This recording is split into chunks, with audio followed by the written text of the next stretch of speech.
Ada, and I am currently doing my master's in clinical psychology at Daystar. So I'm also so eager to learn today with all of you. Before I welcome our trainer for the day, yes, I just wanted to tell all of us today we are here to learn about the research process. Maybe there are those of us who are doing their postgraduate, undergraduate, that we can learn from start to finish how and what we need to know and to prepare so that we don't find ourselves in those challenges that are normally there, that we don't know what to do or we don't know who to turn to for resources. So hopefully today our questions will be answered, and we hope that you'll be sharing with us your questions so that we start with clarity at the beginning of the year, that those who have projects to finish and proposals to defend, that they may be able to achieve this. So I want to welcome our trainer for the day, Aurelia Monene. And Aurelia is an accomplished social development practitioner. She's the founder of Ada Africa. As you know, this is the organization that designs and delivers research mentorship programs for early career researchers. That's why we are all here. She conducts gender and social inclusion research, and her lens is feminist intersectional across sectors. She's an advisory committee member at Preview, a board member of the Rotary Club of Muthaiga.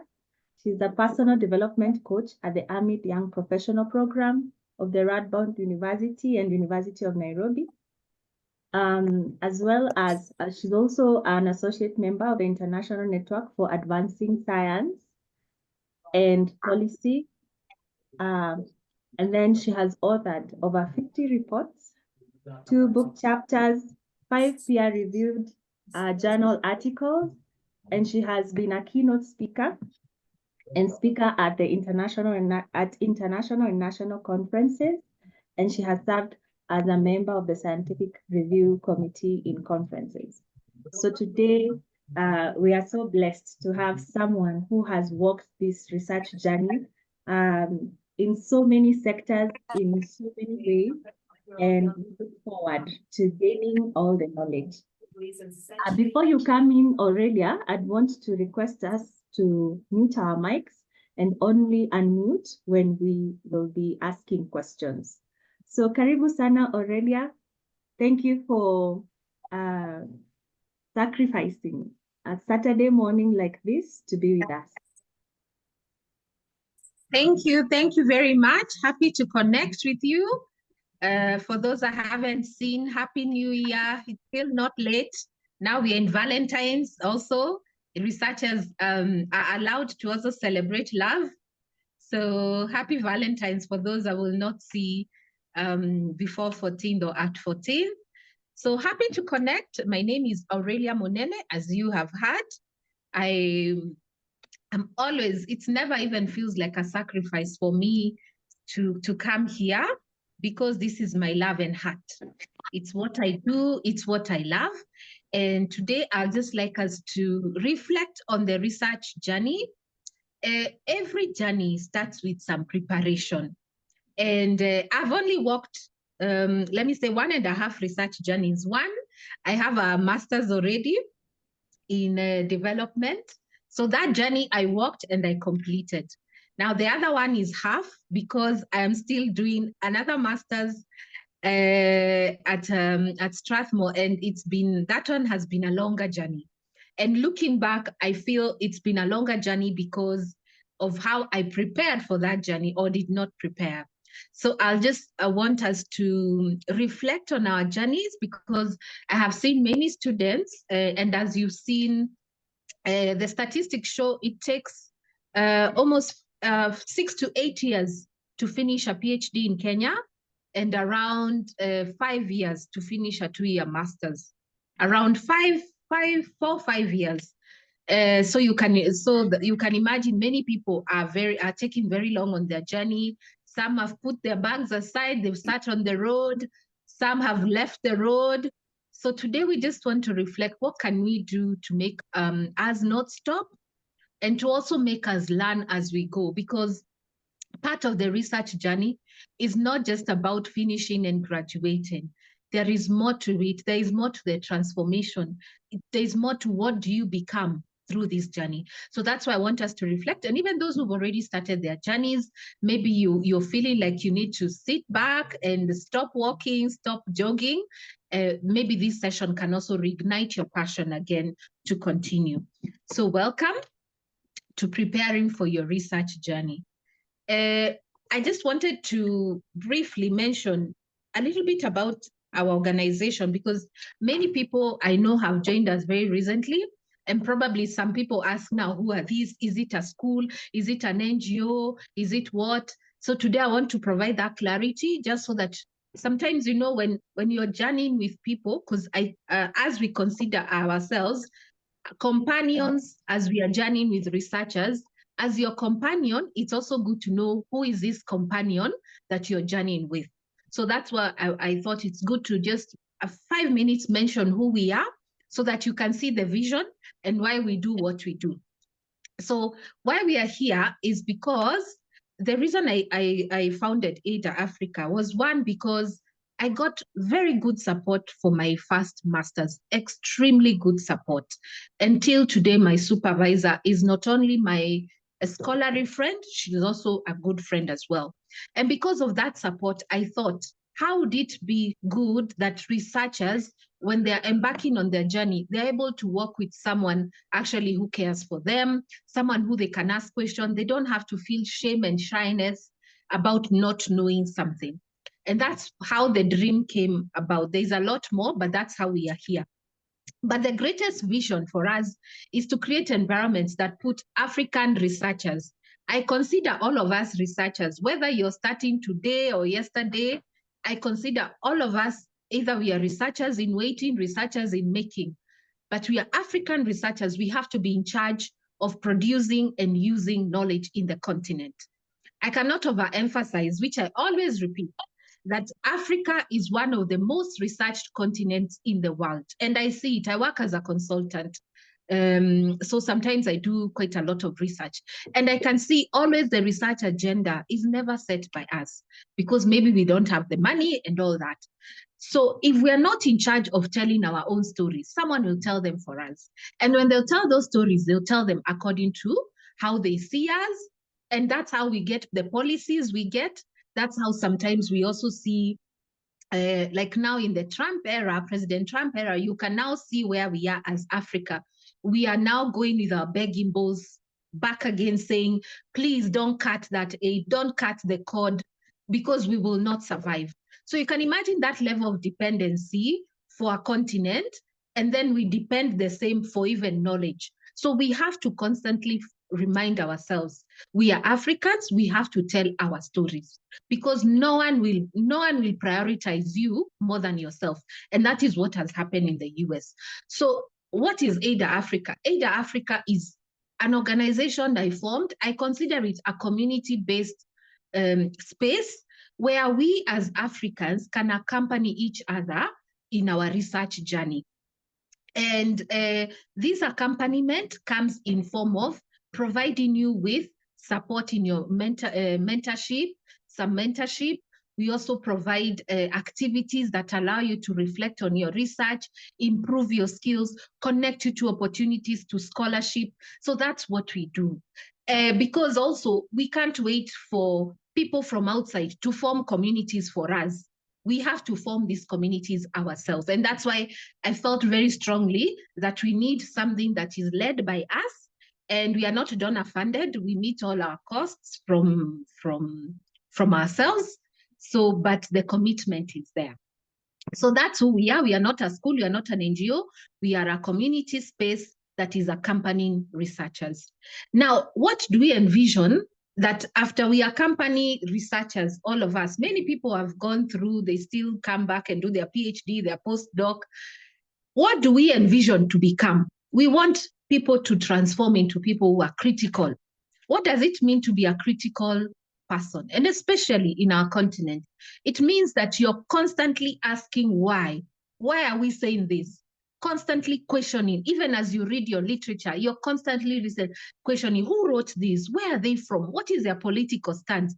That critical mind, and I'm sure most of you have seen the way it's lacking in our country, where we go and just absorb. Anything comes from outside, we want to absorb. It's like we I don't know, either there is fear to listen, to maybe to critically question, or maybe we are fearing losing resources. But this critical mind is so critical. And please just know that you're not born always critical. It's a skill you can nurture. It's a skill you can nurture. And I've shared before in the group a training. Even some people now are training people on how can you develop your critical questioning muscle so that you're not consistently just absorbing knowledge, even for your own research. You're asking questions, even at work. Your boss says this, you're not just saying, yes, sir. You're saying, okay, sir, I see that perspective. However, I think you've made certain assumptions. Okay, so that's the mind we want to envision for all of us, including me. Ethical. We cannot overemphasize ethics in this country. We don't want researchers who are plagiarizing other people's work because where the strength to plagiarize is also the strength that you will carry to maybe participate in corruption. So cultivating yourself to be ethical, to really, even if things are difficult, even if your research you've been told to repeat 20 times, just saying, I will do the right thing because it is the right thing. So those ethics, that's why in this space, we never write for anyone their research. You do your own work, but we support you with resources. You can answer your question, but you do your work. Reflexivity is a very important skill for a researcher because you consistently question, who are you in this research? How are you coming into this research? What power dynamics do you have? When you visit communities, maybe you're doing your research in the urban poor locales, and you're going to interview people who are quite poor. And as you know, research also has another bias. We are consistently interviewing people who are vulnerable, and that's a power dynamic. So even for your own communities that you're choosing to do research, ask yourself, why am I choosing this community? What power and privilege do I bring on board? How does that affect my research? When I go and sit with people who have not eaten, and I'm just going to ask them question, how is that dynamic affecting even the responses that I'm getting? So that reflexivity, that constantly questioning, who am I? What am I? Why am I doing this? What's my position? How can I level out the power dynamics? Is very important. Then collaboration. You cannot do this alone. You cannot walk this journey alone. And that's why we have one of our activities is called the open research presentation. We encourage people, come with your paper, wherever you have reached, present to us. We will listen, we will give you feedback. If you keep your research a secret and you're never getting feedback, you're only getting feedback from your supervisor, chances are that you're limiting the amount of growth that your research could bring. So remember, collaboration is the skill of 21st century. You have to develop this skill. You have to know how to reach out to people, to draw people into your programs so that then you can grow. So that's what we envision. So here I'll just pass very quickly. So what do we do in the club? We have Shut Up and Write because we realized many people were coming for the webinars, but they were never writing their work. So there is a movement globally which was started. It's called Shut Up and Write. So we adopted the name. And so we have every Saturday, 9 to 11, dedicated time to think, read, and write. Remember, thinking is so critical as you're writing your paper because you read, then you make sense of what you've read, then now you go and write. So that circular process needs time. If you don't dedicate time for this journey, that's how we see 6 to 8 years. Of course, there are other external factors. Then we have themed webinars like today. We have the open research presentation. Come present your research, 15 minutes. People are very gracious. They listen, they give you comments. Every Saturday, we have one of the students. She's based in the UK, Leah. You can imagine the spirit of giving. She gives her time from 12 to 1 to meet 2 students and talk with them for 30 minutes about their research. Then I also do that once a month. So you can see, even as Africans, we can do things for ourselves. We don't have to wait for funding. We don't have to be paid. We can generously build each other. Then sharing opportunities, we do a lot of that, and also trainings. So before, we used to be a physical club. We used to meet physically, and we look forward to that. We've been promising, we still haven't, but we used to meet physically, and that's how we grew. We started in 2017, and we used to grow, and most of these people have gone off. They have completed their studies. Some are still now their PhD, and it's been a beautiful journey. So who is behind all this? It's good to know the people who give of their time. As I said, these are people who are doing more than even the incentives they get. So we really congratulate them. And look, they're young people. You still also don't have to be old, or to say, even for me, I say I have a PhD to start a research community. Absolutely not. Do not limit yourself. So we have Kagendo here. She's a program manager, still in school. We have Karista ICT from JQAT. David is now doing his master's at Strathmore in data analytics. Ray is a program coordinator, and I am the founder. So just to also inspire you that young people can also grow and support each other. Then we have a few mentors who've journeyed with us. I know Outa. If you know Outa, he does the Twitter. I hope some of you have managed to, every Tuesday he does, not Twitter, what is this one for the Chinese called? TikTok. He does a research TikTok. So feel free to join. Someone has unmuted. So Outa is such an inspiration. He's just doing his PhD now, and he has over 40 publications. That's why I want to encourage us, don't let age, don't let place limit you. Okay, so Outa does the TikToks. Please join them. I think we will look for the name so that you can also join it. And then Leah is here every Saturday, 1 hour dedicated. Collins has developed some very good materials. So even for you, if you feel there's something you can contribute to the community, bring it. If it's a resource, if it's a webinar, don't stay quiet, expose yourself. And I've seen so many of the members who also participated go places.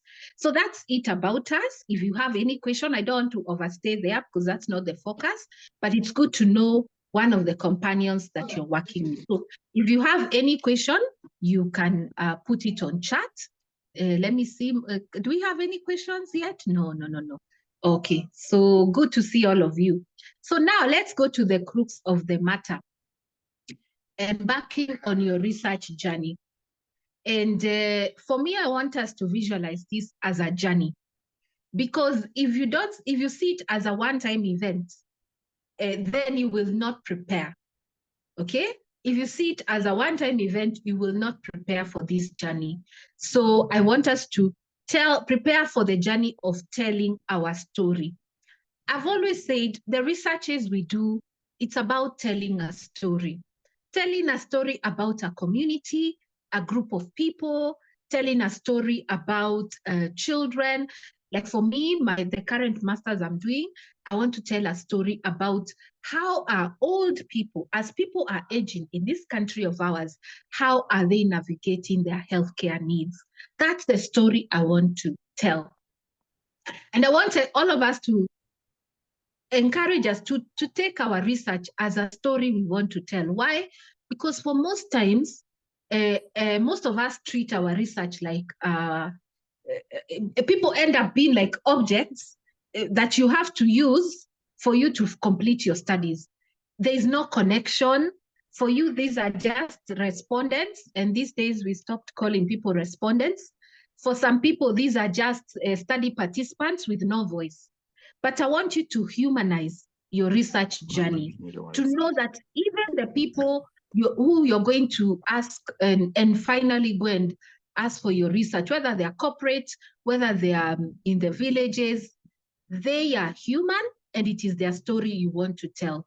So humanize that process. Don't treat people like, and that's why these days we even stop saying data collection. We stop saying data collection because collect, words have power. If I was in the church, if I was the pastor, I would say words have power, because how you name something reflects your relationship with that thing, reflects the power dynamic with that thing. If I call someone a respondent, the position I'm putting that person in, I think someone has unmuted. It's becoming a bit noisy. Please mute. Not because I don't want you to speak. We will speak. You can stop me, but so that we can all engage. So what I was saying is that if you call someone a respondent for your research, the position you are giving that, please someone help me to mute some. Okay.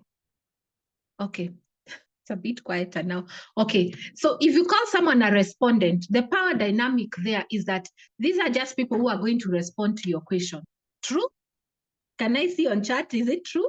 If you call me a research participant, there seems to be an element of that I am also participating in your research, and I'm just not an object for responding, but somehow I'm coming in to participate. Of course, some people call people research participants, but they treat them like respondents.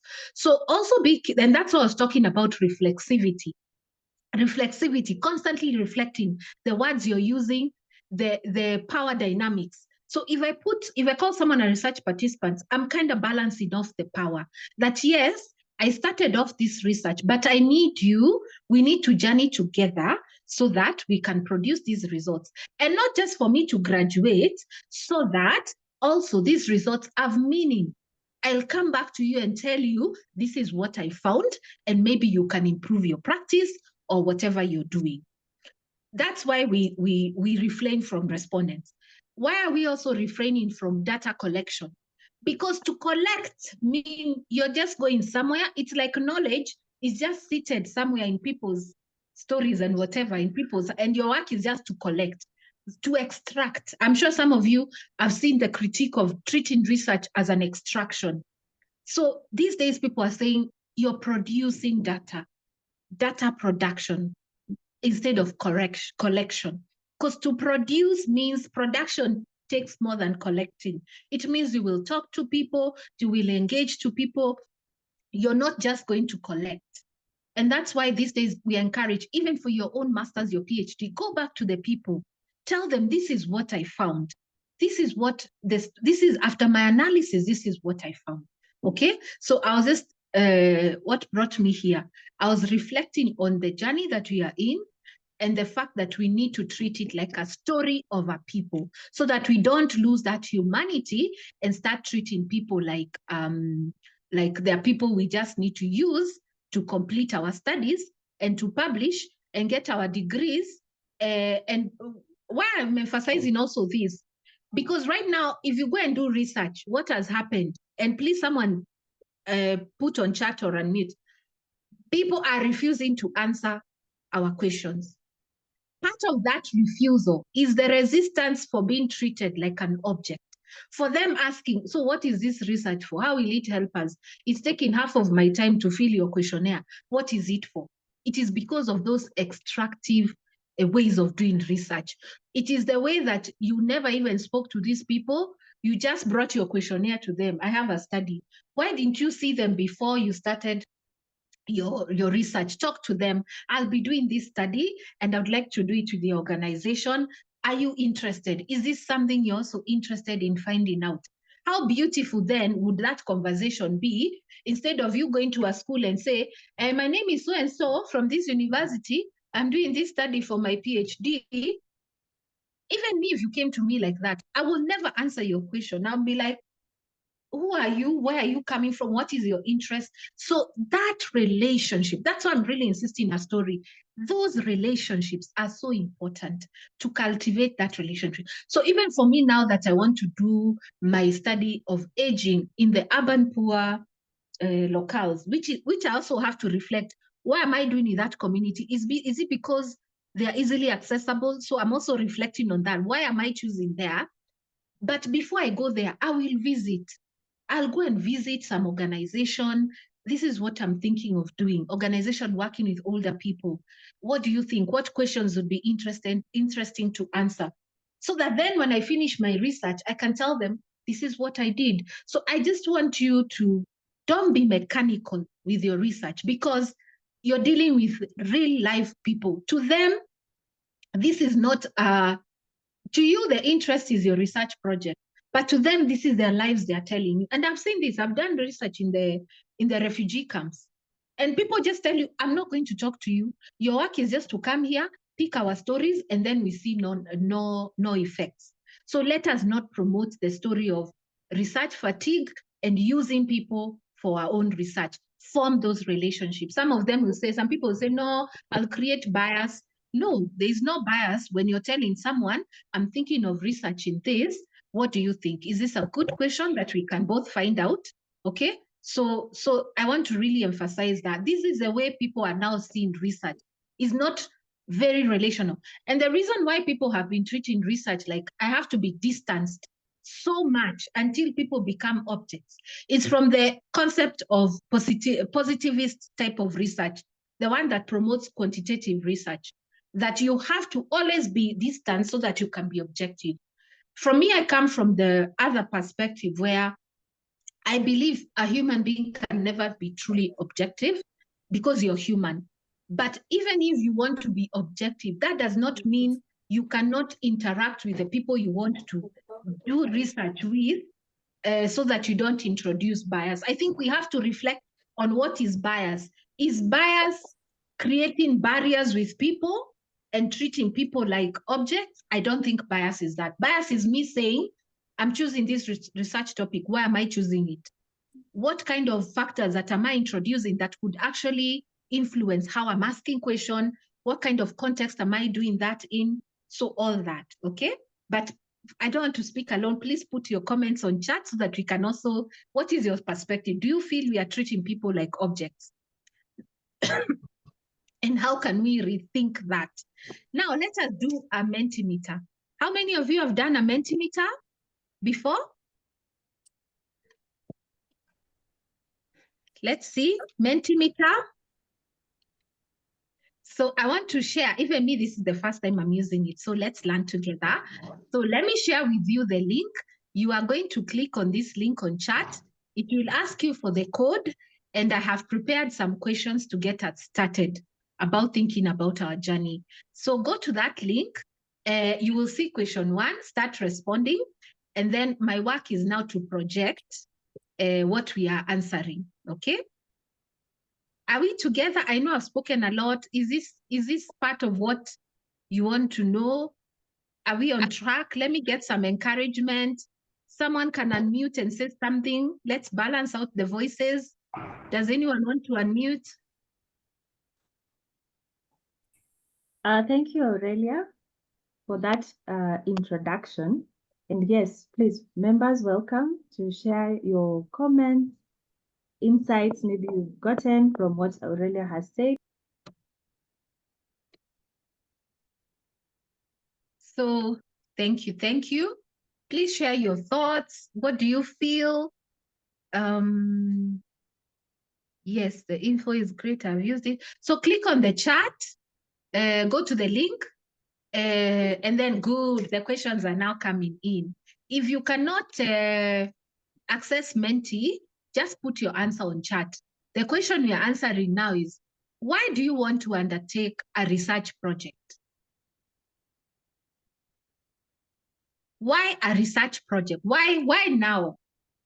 Why? Why are you undertaking this research project? A research project. Why do you want to start this journey? What's pushing you? Career growth, research, knowledge. I've seen one. I'm not sure what one means. Finance. Huh? You want to undertake a research project because of finance. Okay, maybe they are waiting for a career. Maybe you'll get promoted. To empower, to share knowledge, to learn, to solution finding, to inquiry, finance, Nice. So research is still high for my postgraduate studies. Okay. Share knowledge, career growth.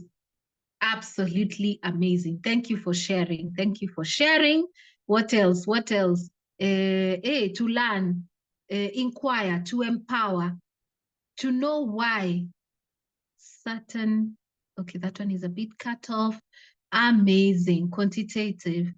First to acquire my PhD for PhD. Absolutely. Thank you very much for sharing. 30 responses out of 50, not bad. So thank you for sharing. Why do you want to take a research project? And the reason why I put this question is to actually go within yourself and ask, why exactly am I doing this research project? If this was not a requirement for me to get a master's or a PhD, would I still do this?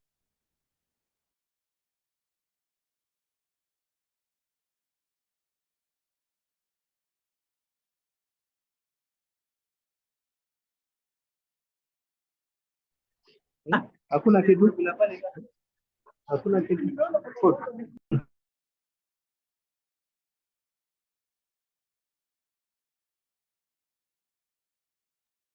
Aurelia, you're with us?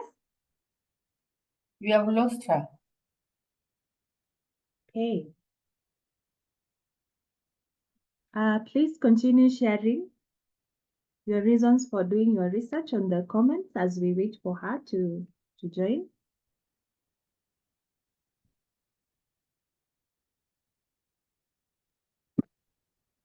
Sorry. Oh, yes, welcome. I think I disappeared. Zuku has embarrassed me. If someone is working here for Zuku, tell them the embarrassment they have taken me through in many meetings. But anyway, and you have another option for an internet source. You can please let me know, because this is also what is affecting my journey. Unstable internet. Anyway, why do you want to undertake the research project? Please look for a big why. Is it the question you want to answer? Is it even career progression? Maybe that is more exciting for you. Do you want to be the first one to be called a doctor? Whatever it is, to connect with my community, let that why keep you there. And as you weave your personal why, weave also the people you want to affect with your research in your why. Yes, I want to be called a doctor. I want to be called Dr. So-and-so. But in being called a doctor, I also want to contribute this to knowledge. Okay? So have that why, building on your personal, what is your personal goal, but also what does it mean for the body of knowledge, and especially for our continent. Okay? So thank you very much. Now we have the second question. What are you most looking forward to about your research journey? What are you looking forward to? Or those who have already started the journey, what do you look forward to? What are you envisioning? Imagine you're taking a trip to Mombasa, for those who are in Kenya, or those who are in Nigeria, to Lagos, or imagine, what are you looking forward to? Is it the people you meet? What are you looking forward to in this journey? Because part of what you're looking forward to is what will keep you there. If you have nothing to look forward to, you just be like, you know what? It's never that serious. How many people have even made it without PhDs and masters? But you know you wrote that as a goal for yourself. So it will continue bugging you until you do it. Okay, so people have already started saying, what are you looking for to growth? Amazing. And we are going to also have a question that allows us to reflect more about the growth. Networking, absolutely. In your research journey, you will meet people.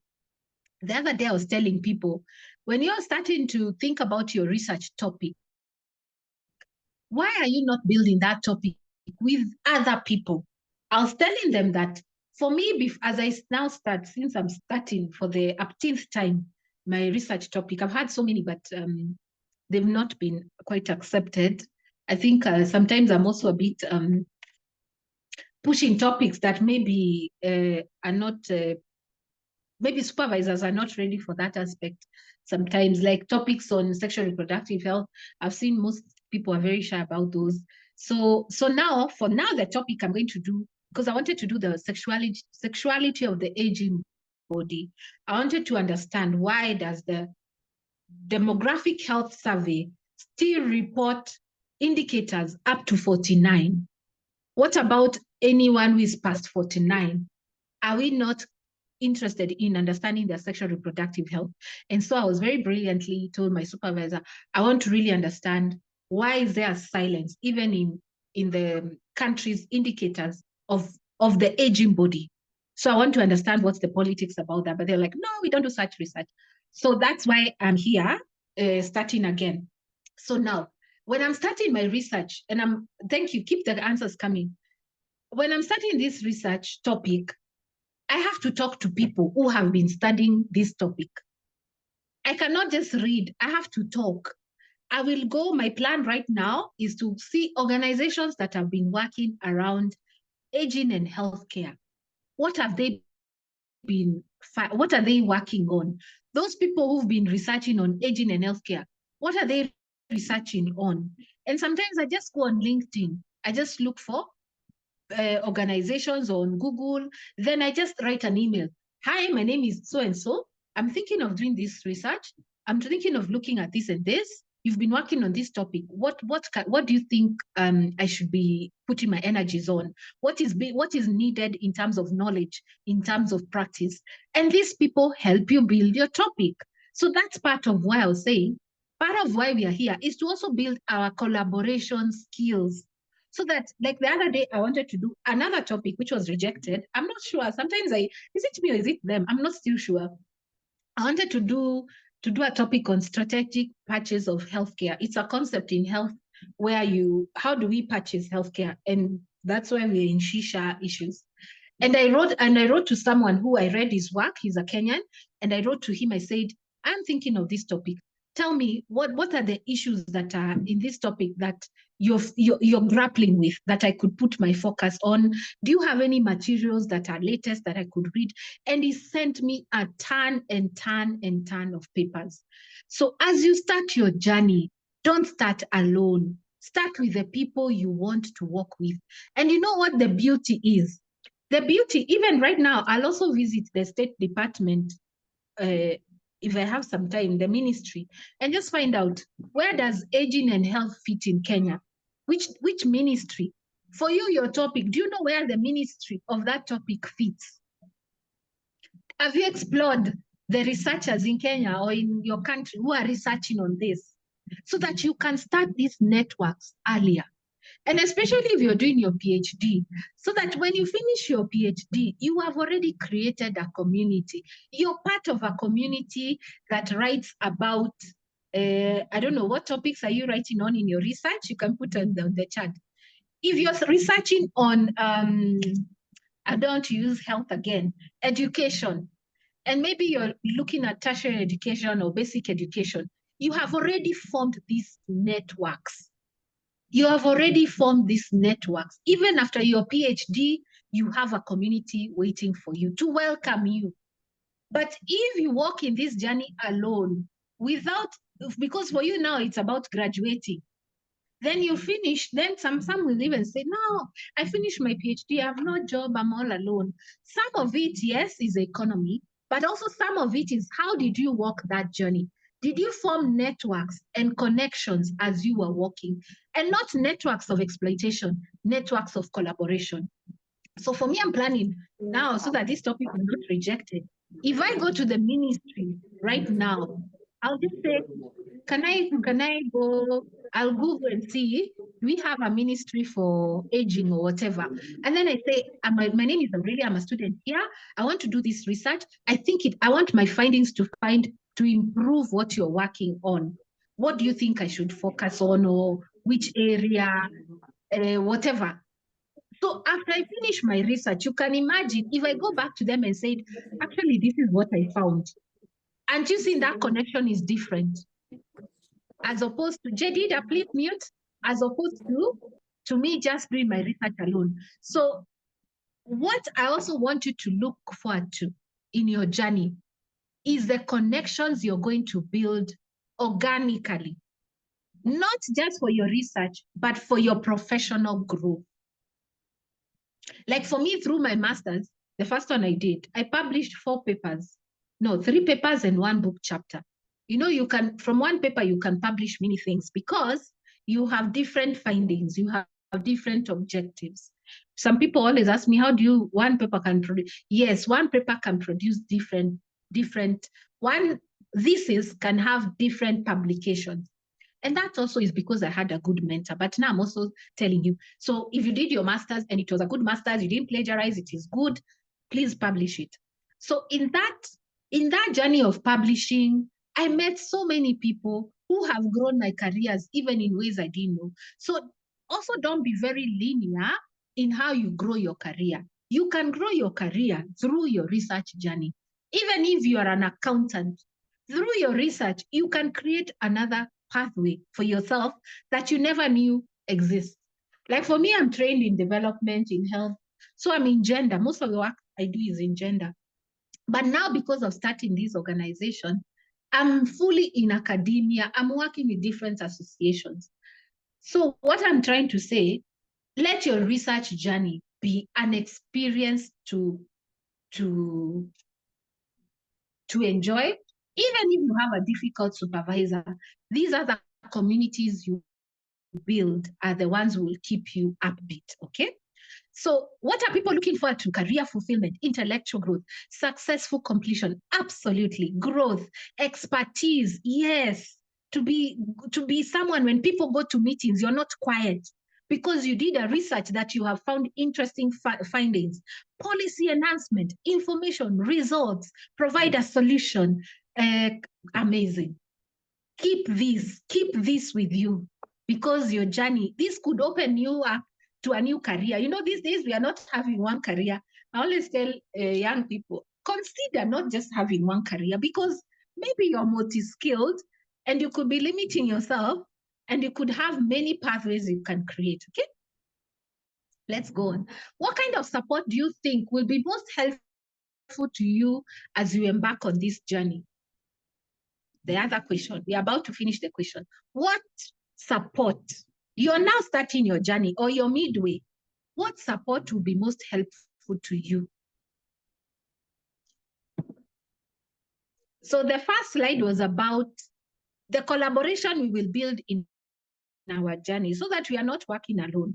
Of course, as we are one of your accompaniers of your journey, so as we have committed to be there. But now I've said, look for other people as well, so that your study is enriched by other people. What kind of support do you think will be most helpful? You can even put on chat to help you in this journey. Now I'm starting my master's thesis. Yes, for most people tell me my coursework went well, I got A's.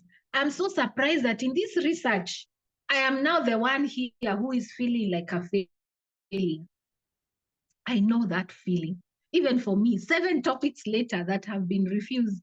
You can imagine how I feel, and I already had a master's, so I feel, now what is it? You know? So I know that feeling.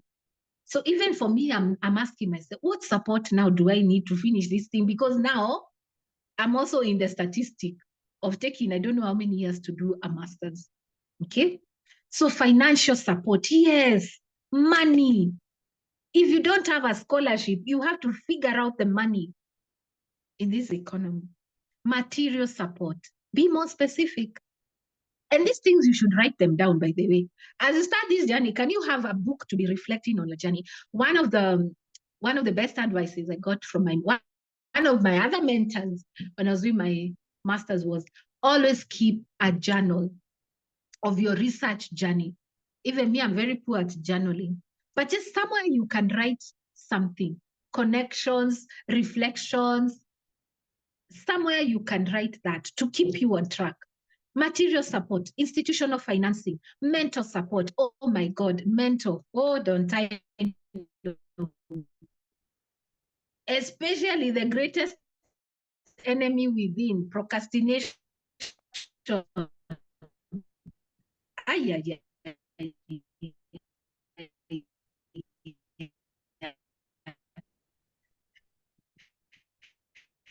Even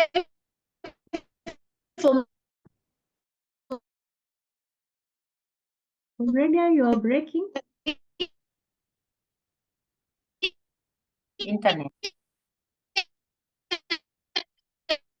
I think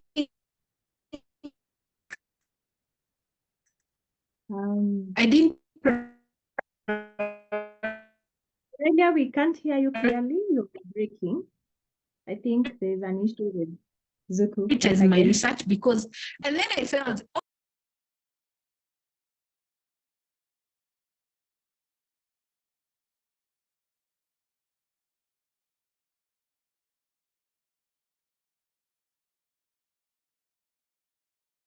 All right, as we wait for her to rejoin.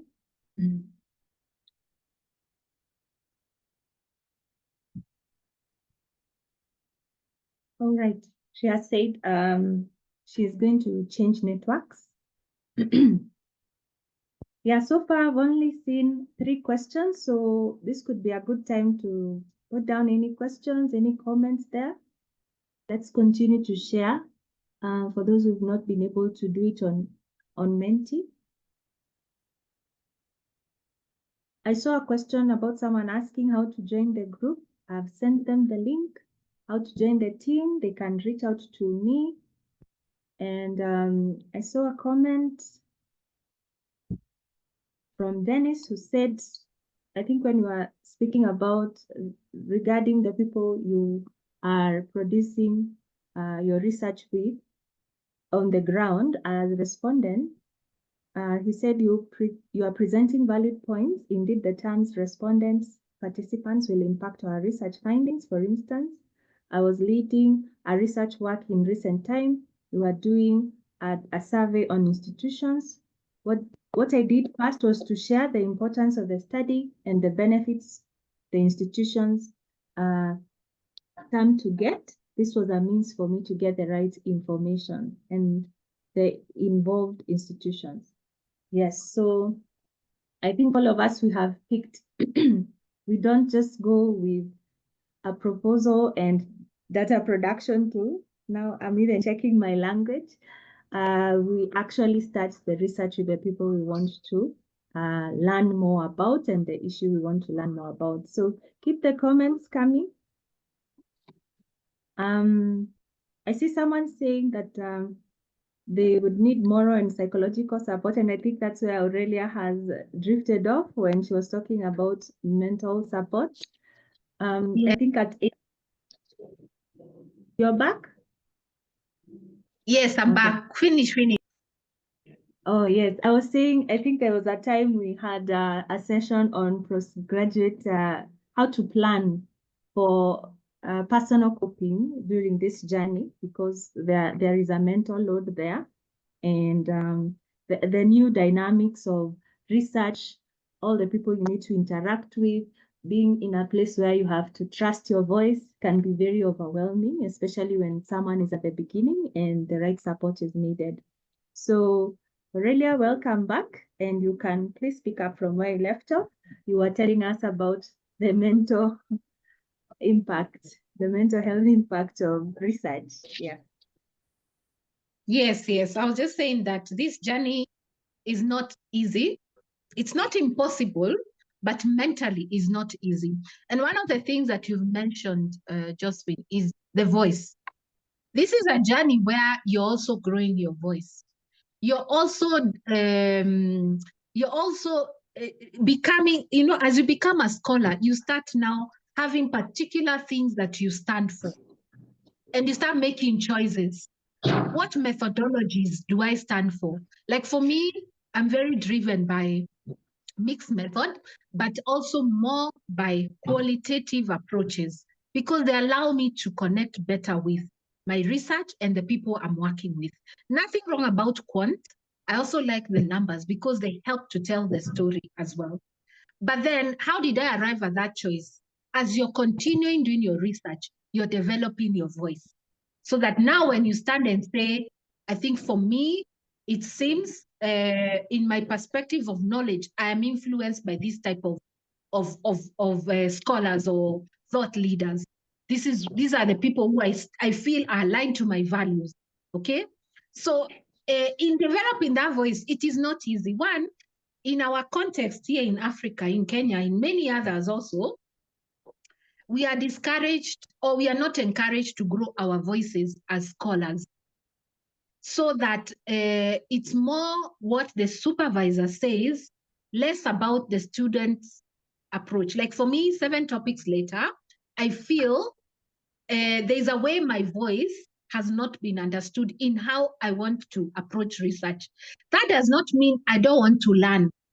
That means that the way our teaching methodologies are, normally students have to concoct themselves a certain way, to lose a bit of yourself so that you can fit into the system, and then now you can graduate.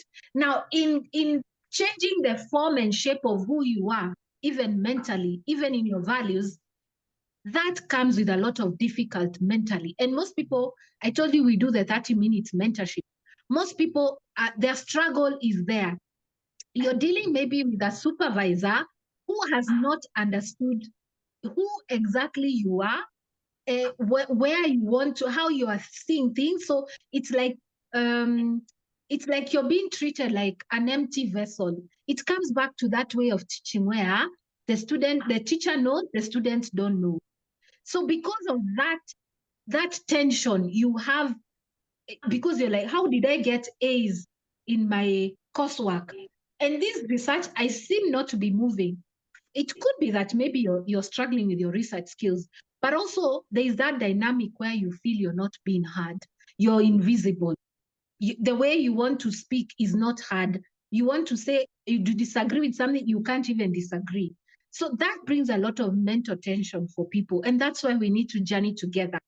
That's why we need to accompany with each other, so that when you feel I cannot take it anymore, you have someone to speak with.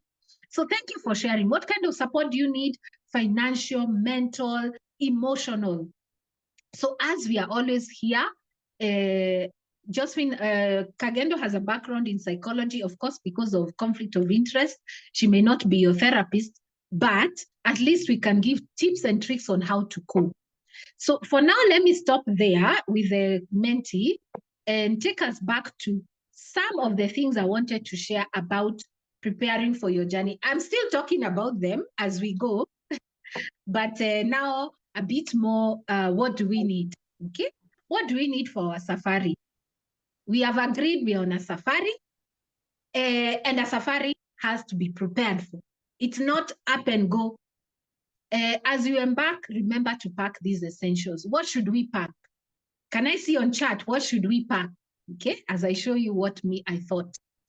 First is our mind. There is no way we can start our journey without preparing our mind. So our mindset is very important. Yes, James, please ask a question or say something. Yes. Your hand is up. Thank you very much for organizing this session. But somehow I want to differ a bit. Yes, please. Yeah, because I've listened for almost now 3 years. These are the things people tell you to be organized, to be prepared. I'm a PhD candidate at Makerere, but this is what I want to share in my experience. This is very good for someone who's just starting to enter into the journey. But there is one thing which I've seen almost every professor or a doctor, they don't discuss it about it. And I think this is a very big problem. Yes, we are trying to organize our mindset, how to walk through the journey, how to make sure that you succeed. This is very good. But this is something which is personal in me. I expect maybe in the future to demystify this journey which people are talking. This journey is more of writing. And I've seen, I've attended this one, South Africa and West Africa. I'm on all those platforms, even the North Africa. Now I'm even in the Asia. They talk about the same thing. So, but the point here is, which I'm trying to see, can we come and really take us that actual journey? Let me say, how do we write introduction? How do we write the methodology? Like now we have said qualitative. If you say you want to do focus group using qualitative approach, how do you do it practically? You get the point? How do you write a case study? How do practically? Because those are things like now we talk here. Yes, I can organize my mindset, but how do I start that journey? Right? Now, this is the observation I've observed across all these research networks across. We talk about these things, yes, but I want us to demystify that journey by coming out. It's good. I'm not rubbishing what we are trying to do, but these are my observations. Can we start doing the actual writing process? If you say this introduction, this is the top, how do you do it? What are those in the nitty-gritties of bringing a very good introduction, bring a very good problem statement? If I'm saying methodology, I'm using a mixed method. How do I integrate that? I get a point. That's what the talk I want to hear nowadays. Even my people here, we are starting this weekend in Uganda here.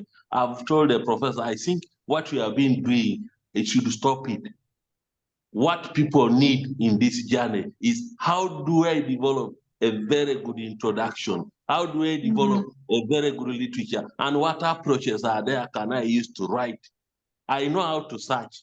I know how to do this. I know how to organize. All these things are there. But just because we are coming the new cohort, but what I'm suggesting is let us demystify this scene. Let us not just talk there, literature, live there. I want, if you say, Professor so-and-so, Dr. so-and-so is going to have, let me say, even developing research objective. How do you develop research objective, research question? How do we, let us demonstrate that, because you know why I'm telling you this? I happen to have a friend in Norway there. So sometimes when they have those online classes, they send me the link. That's what I realized. They really demonstrate. And for them there, they don't want us to know that actually they demonstrate. They really demonstrate. If they say research method, they demonstrate how we do it. Then from there, they give you examples. You go and read it, you come up with yours. That's what I want us, my sister, to us to move there. Because I've seen South Africa, in West Africa, in North Africa, even now in Asia, they are doing the same thing. So let me not waste time. That's my observation. No, it's okay, James. You're not wasting time. I think that's very. Someone has unmuted. No, I take it very validly, and that is why. First of all, thank you for sharing that. The how has always been the problem, because, and that's why even for us we don't do many webinars, because we want to actually put the practice. There is knowledge, because most people have done the research methods class, but there is something that did not click, and most of it is the how. That's why people are still stuck. And that's a very valid point. Yes, you're right to say that, because we are having new people who are starting their research. That's why we have this webinar of now helping people prepare, because one of the things, and maybe that's why also the other networks start off with this, is because, but they shouldn't continue with this only, is because most people don't even know what to expect. They think that the way they finish their coursework, it's the same dynamic they will carry forward when they're now doing their research. Then they meet, they have a supervisor, and not just one, they have two supervisors. Then people get confused. Then they realize, you mean I'm the one who will be reading on my own? You mean I have to write? You mean I'm, so most of the people are so unprepared until they get so overwhelmed. So that's why we start with that. And that, yes, you have acknowledged, and that's very important. Now, the how bit, for us, we've been having many webinars. Even you can go, we will share our link. How do you cite on Mendeley? Even today, I even have an exercise on reading and writing. We will do today. We have also those type of webinars where how do you write the proposal? And then we actually look at it. I've also seen, there's also a network I'm part of. It's called the Author Aid Network. You can Google it. They also have research trainings, and they go in detail. How do you write? Then there's even someone to check your work. So that dynamic is there. Maybe this, we haven't interacted a lot in this space with you, but we also have the how to do it. Sometimes it's not easy to do it for everyone because, like for us, we are a bit resource trained. But when we are able, we also link you to organizations like OtherAid. Like now I know they are doing a session on proposal writing. And even in that proposal writing, people will actually write, they'll be taught how to write, and someone will even grade it for you. They'll give you feedback and show you this is what you should have done and all that. So those opportunities are there. I don't think everyone, maybe they're not common, but people who are also doing the how are also doing that. But thank you for raising that also. I think it's very important. We can't just be talking. We have to show people how do you then do it. Okay, so thank you so much for that, James. And if you also have ideas, bring them. How do we do it as well? How can we do it effectively? Okay, but today I have an activity that I wanted to share. We do together on how do we read papers and how can that help us in the writing. You will just see in a few. Okay, so let me know if I've answered and then we can continue. So now, as we embark on our journey, our mindset is very important. Some people have seen they're very discouraged and so they stop because you've been given comments. I've seen people who stop their research because of comments. You did your paper, you put all your energy. When it comes back, it's full of comments and then you give up. Getting feedback for your journey, during your research is very important. So feedback will be part of you. And how I want you to engage with feedback, it's not about personal feedback on you as a person. It is feedback about your work. So learn to differentiate. When your supervisor sends you feedback, do not treat it as an attack of you as a person. Sometimes it might feel like, and some supervisors may not word themselves well, but take it as feedback on your work and allow yourself to grow. Okay, so that's one of the things I've seen most people are stopping doing their research. They just shut off. They see the comments, they leave it for 2 months. And as we say in research, if you stop, if you don't attend to your paper at least twice a week or 3 times a week, you are not going to make it. Why? Because remember, I said it is reading, writing, thinking. The more you distort your thinking, this week you are dedicated, then you take 2 weeks break, then another week. That distortion of thinking is going to really affect you, and you're going to lose very good insights. So you have to consistently, if you really want to make a difference, even with your research, even in deep analysis, you have to work on your paper at least 3 times a week. Don't leave it even for a week, you've forgotten it, then you come back next week, it will not be the same. You'll be starting all over and all over again. I'm sure most of you have seen it. When you neglect it for a time, it is very difficult to come back strong. Then skills, and today we are going to look at what skills do you need to grow, because most people start with this journey underestimating the amount of skills you might need to pull out this journey. And we are going to look at the skill, most of which people struggle with, is reading. How do you read scholarly work? And the beauty of these days, yesterday I was saying in the group, videos, these days we have so many scholarly videos. There is one lady, she's called Dr. Amina. She has done beautiful videos, one of which I shared yesterday. How do you read a scholarly paper? I really want to encourage people to use YouTube as your learning platform. Apart from entertainment, apart from news, use YouTube to improve your research skills. Because if you cannot read scholarly work, it's very difficult to write. Because you write as well as you read. For my master's, as James is saying, I did my master's in Holland. And one of the classes we had to do was reading and writing. And I think that is also what is lacking. I think that's also what James is saying. What is lacking in our schools, in our universities, it's such critical skills. How do you read? Do you read everything? How do you read? Have you ever read a paper and after reading it, you're like, so what was this about? So even in reading, you're taught how do you read to be able to get the core argument in the paper.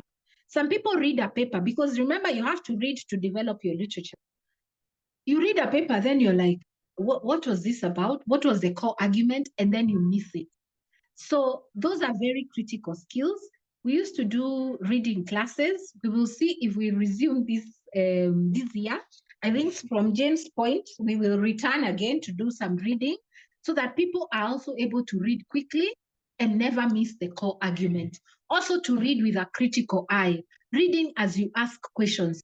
Why did they say this? This finding, is this question aligning to the design? You know, that critical, we started doing those, but we saw most people are not very interested. We used to do critical review of papers last year, but most people were not coming, so we stopped doing it. But we were really building that muscle of how to read scholarly work, because it is not easy.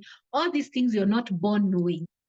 So there are certain skills, and we shall see them, that you really need to master in order to actually finish this journey.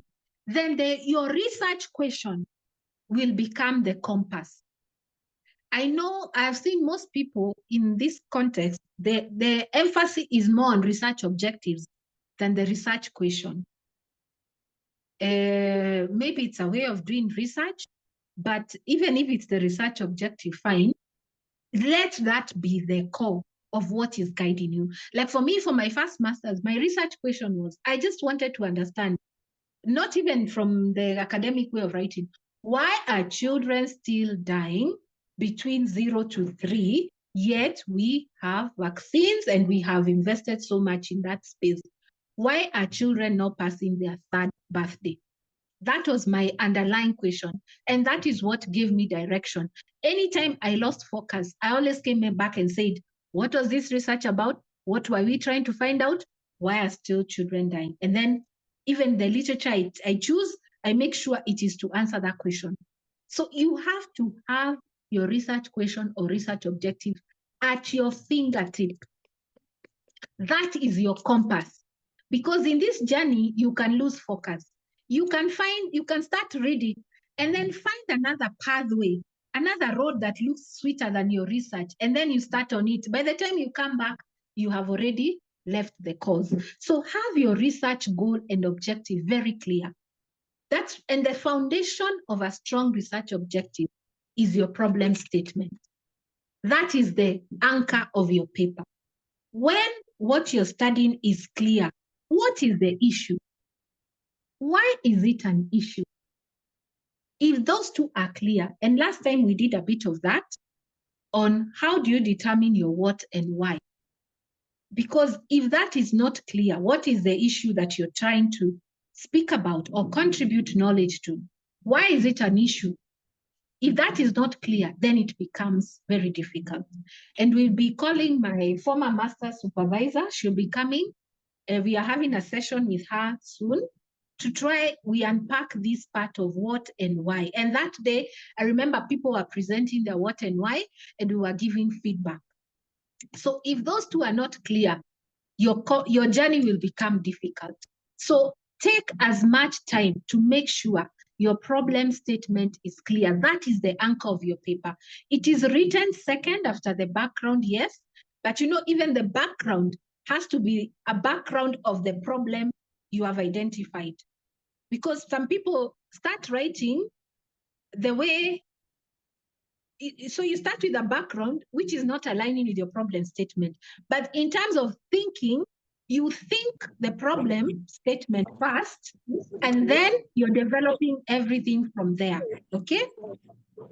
Then the final, so the problem, someone is unmuted. So the problem statement will be the anchor of your paper.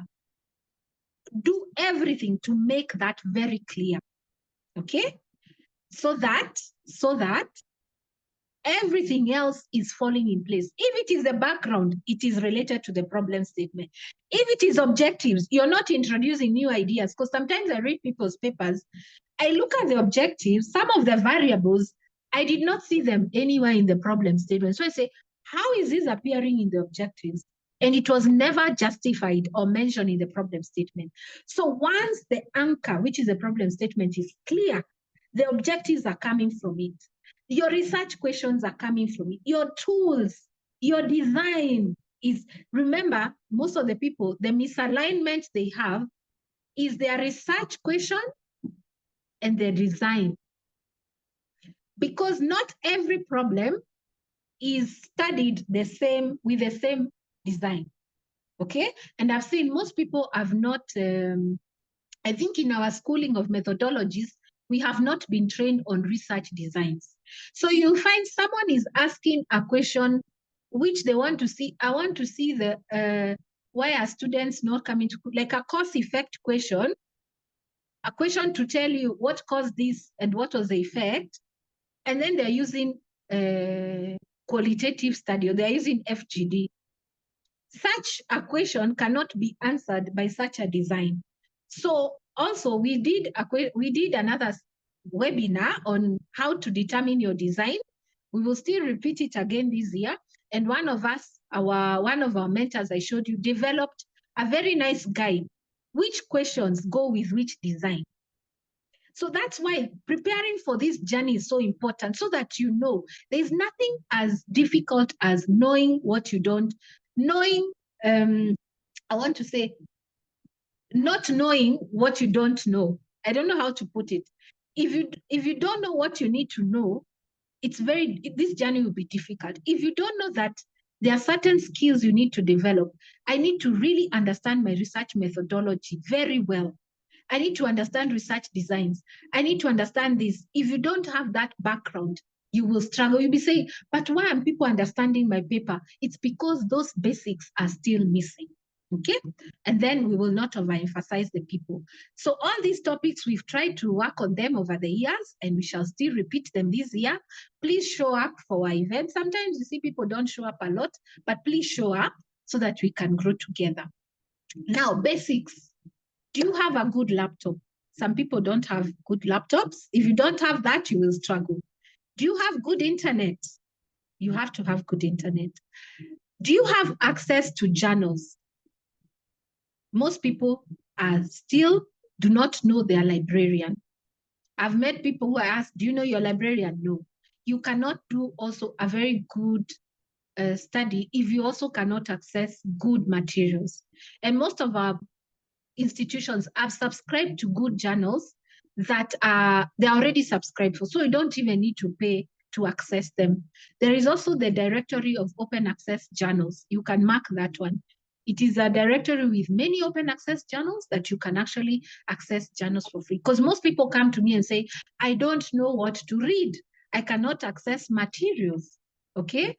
So you really need to know your librarian. If you're accessing online, have that online access so that you can access good material. As James said, it's not just about searching. Now, after you search, but there are many people who are stuck at searching before even they come to use. Okay? Do you know the referencing style that you're going to use for your study? The other day, we had a very good presentation from one of us on how to use Mendeley. And it is on our YouTube page. Step by step, how do you set up Mendeley? Because also, if you don't have some of these time-saving referencing, these are referencing software. Instead of doing your references manual, it helps you to quickly reference and can generate for you a bibliography, the reference at the end. So these are some of the tools you need to be aware of so that your journey becomes simpler, okay? So do you know Zotero? Do you know Mendeley? If you don't know, can you go and learn it? Go and learn it. And learning can be anywhere. YouTube has a lot. Me, I use YouTube a lot to learn on top of other places. Do you have a supervisor? Some people are doing their research and they still don't have a supervisor. You will start writing your proposal. Your supervisor will come. You'll be made to repeat it. Please, as you're doing your proposal, journey with your supervisor. Don't start alone, because you will do double work. Trust me. Some of you have Turnitin. I've had some universities are not having Turnitin anymore to detect plagiarism. Do you have that already? But you know, if you write well, you will not even need these softwares. And today we will discuss a bit about writing. I really wanted to share with you something about writing. Are you familiar with the institutional thesis handbook? Do you have that with you? Some of you, you're still asking, what should be in the introduction? But it is already put in the thesis book. Can you find that handbook so that you know, my institution, this is the requirements of the introduction, of the problem statement. Remember, research has a bit of relativity. There is the core of it, but there is the how, which sometimes differs from different institutions, different supervisors. Check the deadlines of your proposal submissions so that you're not frustrated. I have seen people who don't know when is the deadline. So they've come to do the presentations, I tell you, and then I ask them, when are you doing your defense? And then say, oh, I'm not even sure. So always know these deadlines so that if you're coming to do your presentation in our community, then you're not too late, because some people then end up going for their defense before they come to present to us. And then they're like, oh, I wish I knew. So all know those deadlines. What is your support system at work? Do you have a reading and writing plan? 2 hours per day to work on your paper. I told you, if you don't have this, it is very difficult to, and that is also what I've lacked in my own paper, 2 hours per day. But now I'm embarking on that journey. What is distracting you? Social media. If there are apps you need to get out of your phone, remove them. If it's TikTok, the mindless scrolling, remove them. If you're having Netflix, you go and open, you start reading, then you see a nice movie alert, then you're lost. So all these, speak to your spouse, speak to your employer, tell them I'm doing my research, let them give you time. Now, what skills do you want to nurture? Reading. You will read a lot for your thesis.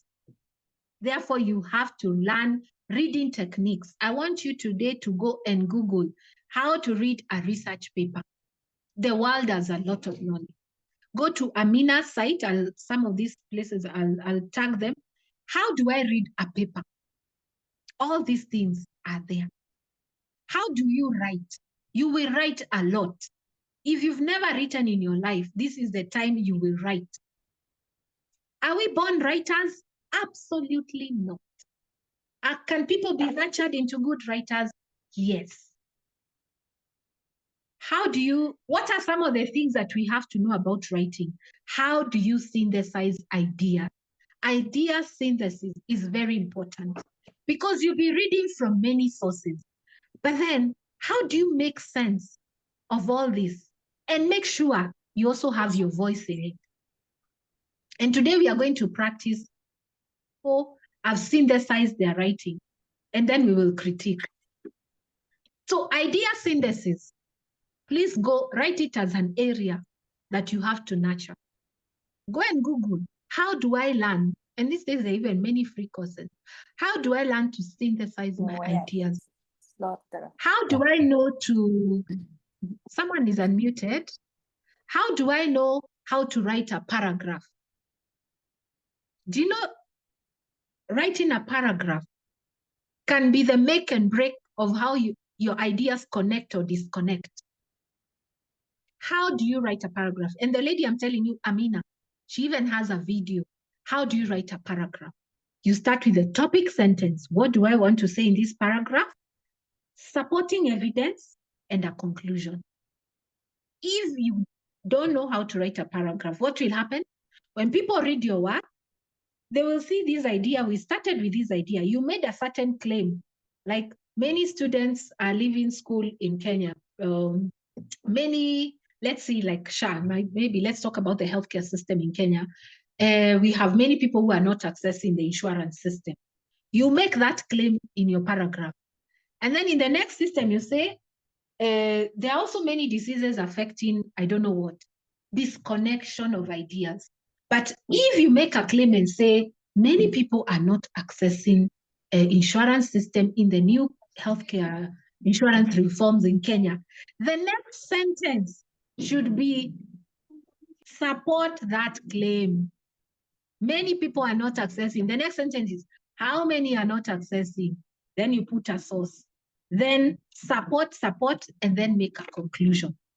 So writing paragraphs becomes very important because then you will have disjointed ideas. Someone is trying to follow.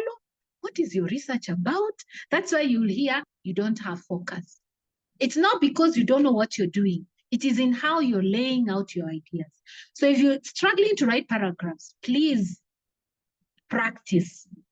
How do you use connecting words? Transition verbs. Who knows transition verbs? I'm sure you know. Words like however, in spite of. On the other hand, you see, if someone reads your work and they are reading that connection, they can see a disconnect. You know, it's like my supervisor used to tell us, writing, you're in conversation with the reader. You're in conversation. They can see, this is where we started. Then you're connecting with a transition verb there and saying, in spite of, nevertheless, whatever, whatever. All those connect your ideas. So for your writing, you need to check, how is my writing? Okay? Am I able to create that logic in my writing? How do I use active voice? All these things, by the way, they are on YouTube. But you know, we said, if you don't know what you don't know, it's very difficult to also search for it. Most of us, I have struggled in my life to stop writing in my passive voice. There are two voices, maybe there are more. Passive and active voice. Passive is the one you write like you're reporting. And the problem with that type of writing is you lose power. You know, research is about persuasion. You're trying to persuade your reader, this is actually a gap that has to be studied, and this is why. And what do we use to persuade people? It is the choice of words. So if you write passive writing, where you say words like by, you're using like enhancing, like they're not powerful. But if you say passive writing, okay, someone is unmuted. Are we together? I hope I'm not off. Okay, time has also gone. We're about to finish, don't worry. Active voice is where you start with subject, action, object. Passive, you start with object, action, subject. Those are all English things, but they make a lot of difference in how you write.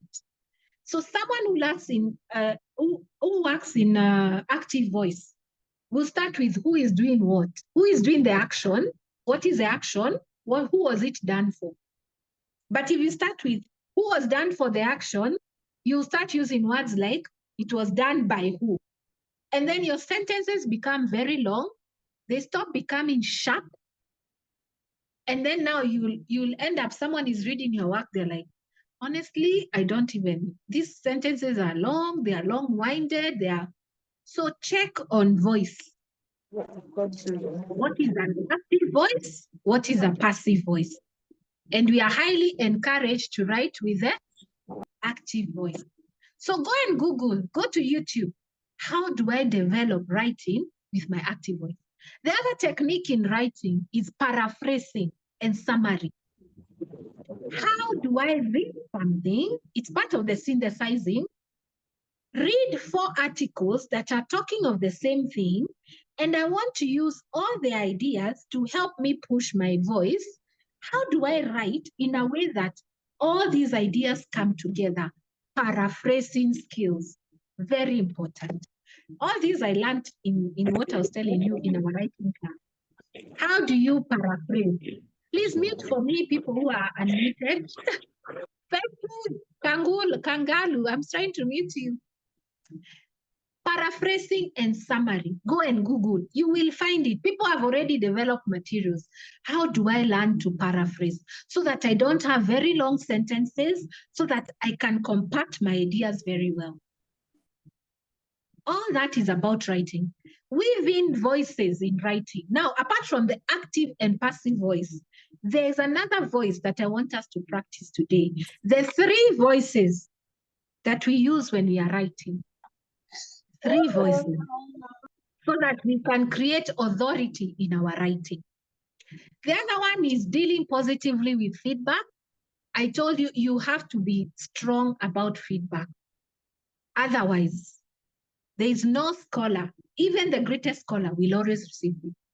Patience. Your supervisor may take 3 months as they are giving you comments. What should you be doing in the meantime? That is where now you're learning en vivo. Maybe your study is going to require you to do regression. That's where you enroll yourself for a regression class to go and learn. Because you will not wait for your supervisor to give you comments when you're doing nothing. In that process, you're developing your skills so that the next stage of your research is going to be easier. Relational skills, you will talk to so many people. You have to learn how to relate with supervisors, with mentors, with the community, with the study participants. You need to go and now revise your research methodology skills. Yes, you got an A in research methodology. Good on you. Now you're going to put that in practice. Go and revise. And I always tell people, use a textbook. Research textbooks are better, I have found for myself, than, on top of the YouTube, than a journal article. Because a research topic will start from what is a sample? What is sampling? How do you sample for quantitative study? So a textbook holds your hand better than a journal article. So go for a good textbook. Don't shy away to read and to say you don't know something. Go and learn. Now let us do the voices. I want us to try and, because this one will help you as you're writing quickly. This helps you to create authority in your writing, and I'll give you some voices. When we are writing our research paper, as we say, the problem statement tells us what is the problem, why is it a problem? And for your proposal to pass, someone has to be convinced. Even when you start writing your research findings, as you write your conclusion, someone has to be convinced. It's not convincing of like you're selling insurance, so you're hiding information. No, okay, sorry for anyone selling insurance. You're not hiding information, but people don't read the fine print. It is not that type of convincing. It is convincing using other people's work and your voice as well. So when you are writing, we have 3 types of voices that we need to keep balancing. One voice is the direct voice. The direct voice is when we are using a quote. You're reading something, you want to put across the point that in Kenya, people are struggling to access with the new insurance system. For example, those who are in Kenya may relate. So for me, because I want to show the struggle, I might say I'm going to pick a recent event where a woman, an amazing woman, went and confronted the Ministry of Health. And I might take that scenario and quote her word and say, for instance, recently there was this scenario that happened. So I can take a quote of the word that she says. So I'm using her direct voice in my work to really emphasize the point of the struggle. So you can use direct voice to do that. When you feel, this one I cannot summarize, I cannot paraphrase, I just need that word the way it is, because then it will be very powerful.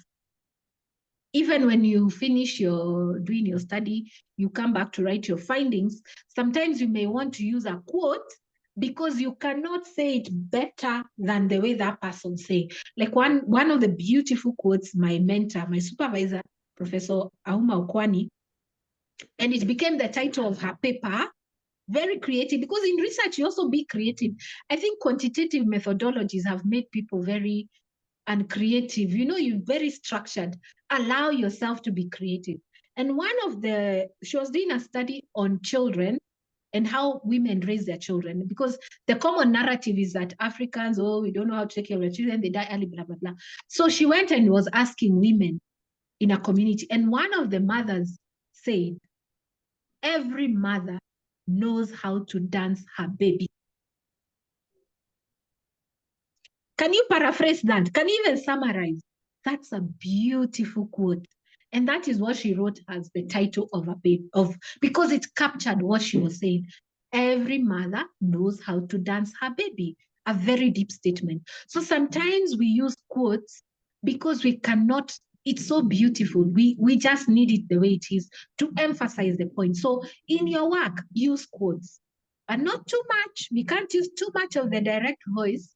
Otherwise, our own voice will be subsumed. Now, the other voice we use a lot is the indirect voice.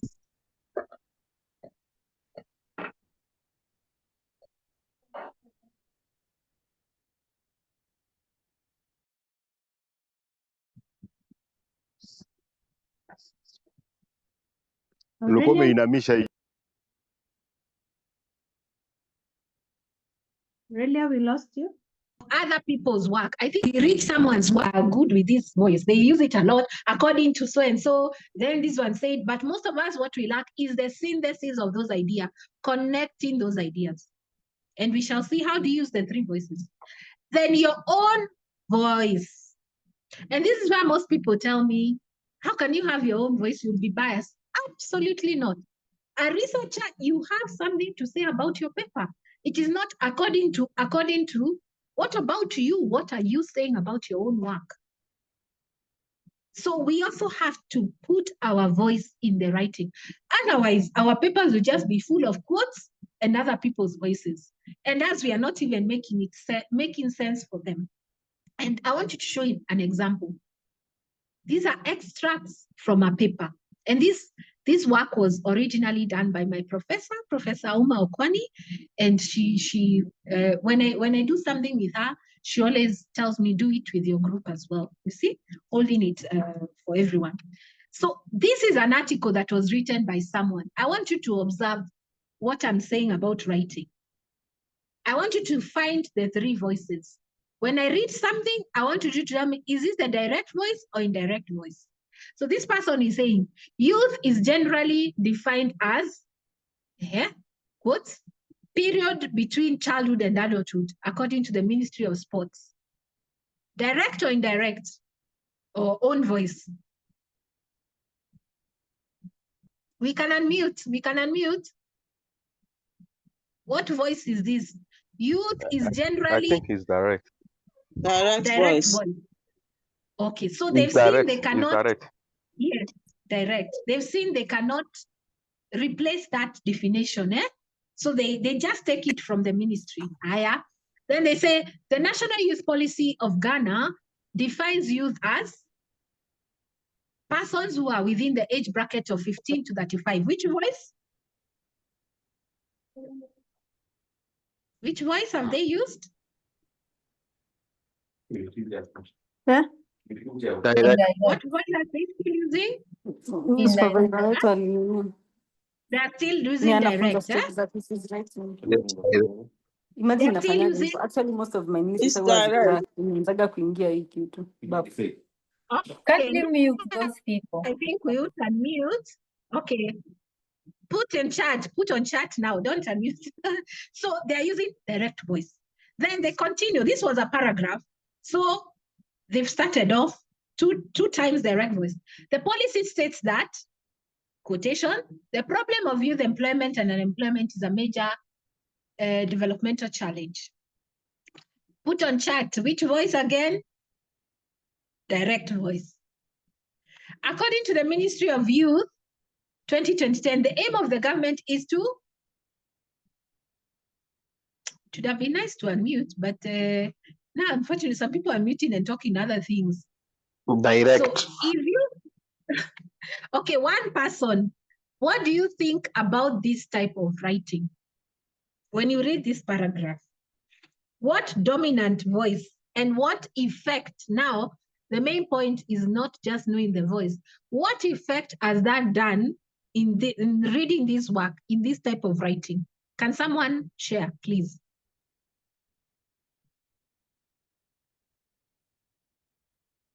Anybody?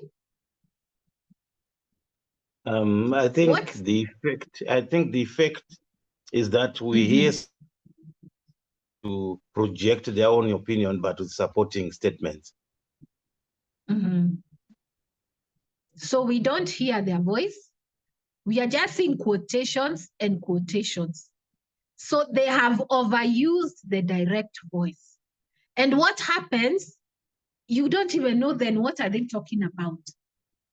because the ideas are not connecting. You don't see, then why? Why are we saying this? Okay? So be careful as we write. If you overuse the direct voice, this is how your work will turn out. It's quotes upon quotes upon quotes, and someone cannot even understand. Remember, I said research, you're trying to create an argument. You're trying to say, yes, youth unemployment is a challenge, but then you're just quoting. We are not seeing other voices, no other indirect voices. Okay? You're just quoting people's voices, except maybe here they've used a bit. So these weekends you're writing, you lack authority. When people read your work, they see, well, it's not a very strong case. So then they say, no, your research, I cannot see the gap. That's why you hear people say, I cannot see the gap of your research. What exactly is the problem? It's because of how you lay down your ideas. Now look at another writing. The writer starts with, what exactly is an academic voice? Whose voice is that? Can someone unmute? Whose voice? They say, what exactly is an academic voice? It turns out there is no standard definition. It is most basic form. Some have proposed that voice. And then let me just reach there. What voice has this person started with? Can someone unmute? Remember, we have direct voice where you're using quotes, indirect where you're using other people's work, and then own voice. What voice have they started off with? Own voice. Own voice. What power has that done to this paper? In terms of authority and interest in writing? I think it's powerful, and also it turns the reader, to want to, you become inquisitive to say, oh, so this person is starting like this, what's to come? So it captivates you in a way. Absolutely. This is so, in fact, this is how I'll start my own background of the study now. I want to start with a question. That's why I say, don't limit yourself to too much templatey academic writing. Allow your creativity. I know some supervisors are very rigid. And if you're a supervisor here, please don't muffle the creativity of people in the use of their words. Because if I start my background, let's say this is the background of my study, or even my problem statement, what exactly is an academic voice? Can you see how that powerful is? Like for me, I say, maybe like in Africa, the dominant population is young people, right? We say almost 79% of the people are below 35, I think. And then I start my paper, because I'm doing about aging, I start my paper with Africa is aging fast. I already hook the reader. So you see, this person has used their, because the reader will be like, oh, why are they aging fast? Then immediately, as I said, never make a claim if you're not going to give the substantiation. When I say Africa is aging quickly, immediately I'll bring in the statistics. And because I want to show aging quickly, I'm going to show a trend statistics. Even how we use statistics can also create power in our writing. If I want to show a process of reduction, rather than showing one statistic of now people, they say 50% of the population is now old, I'm going to look at a trend. I'm going to look for a demographic trend that shows that in the last 30 years, this is how people have been aging quickly. So what am I saying? As we select what we are reading and what is going to go in our final paper, someone please retreat. As we select what we are going to finally put on our paper, we have to select articles that give power to our writing. They give power to what we want to say. So selection of what you finally write has to be done carefully. It is not because I have seen this is a 2024 paper, it is talking about aging, I'm going to use it. No, I'm selecting very carefully because I'm making a case for myself. Very nice things. When will I use a trend statistic? When will I use a single statistic? When will I mix different studies?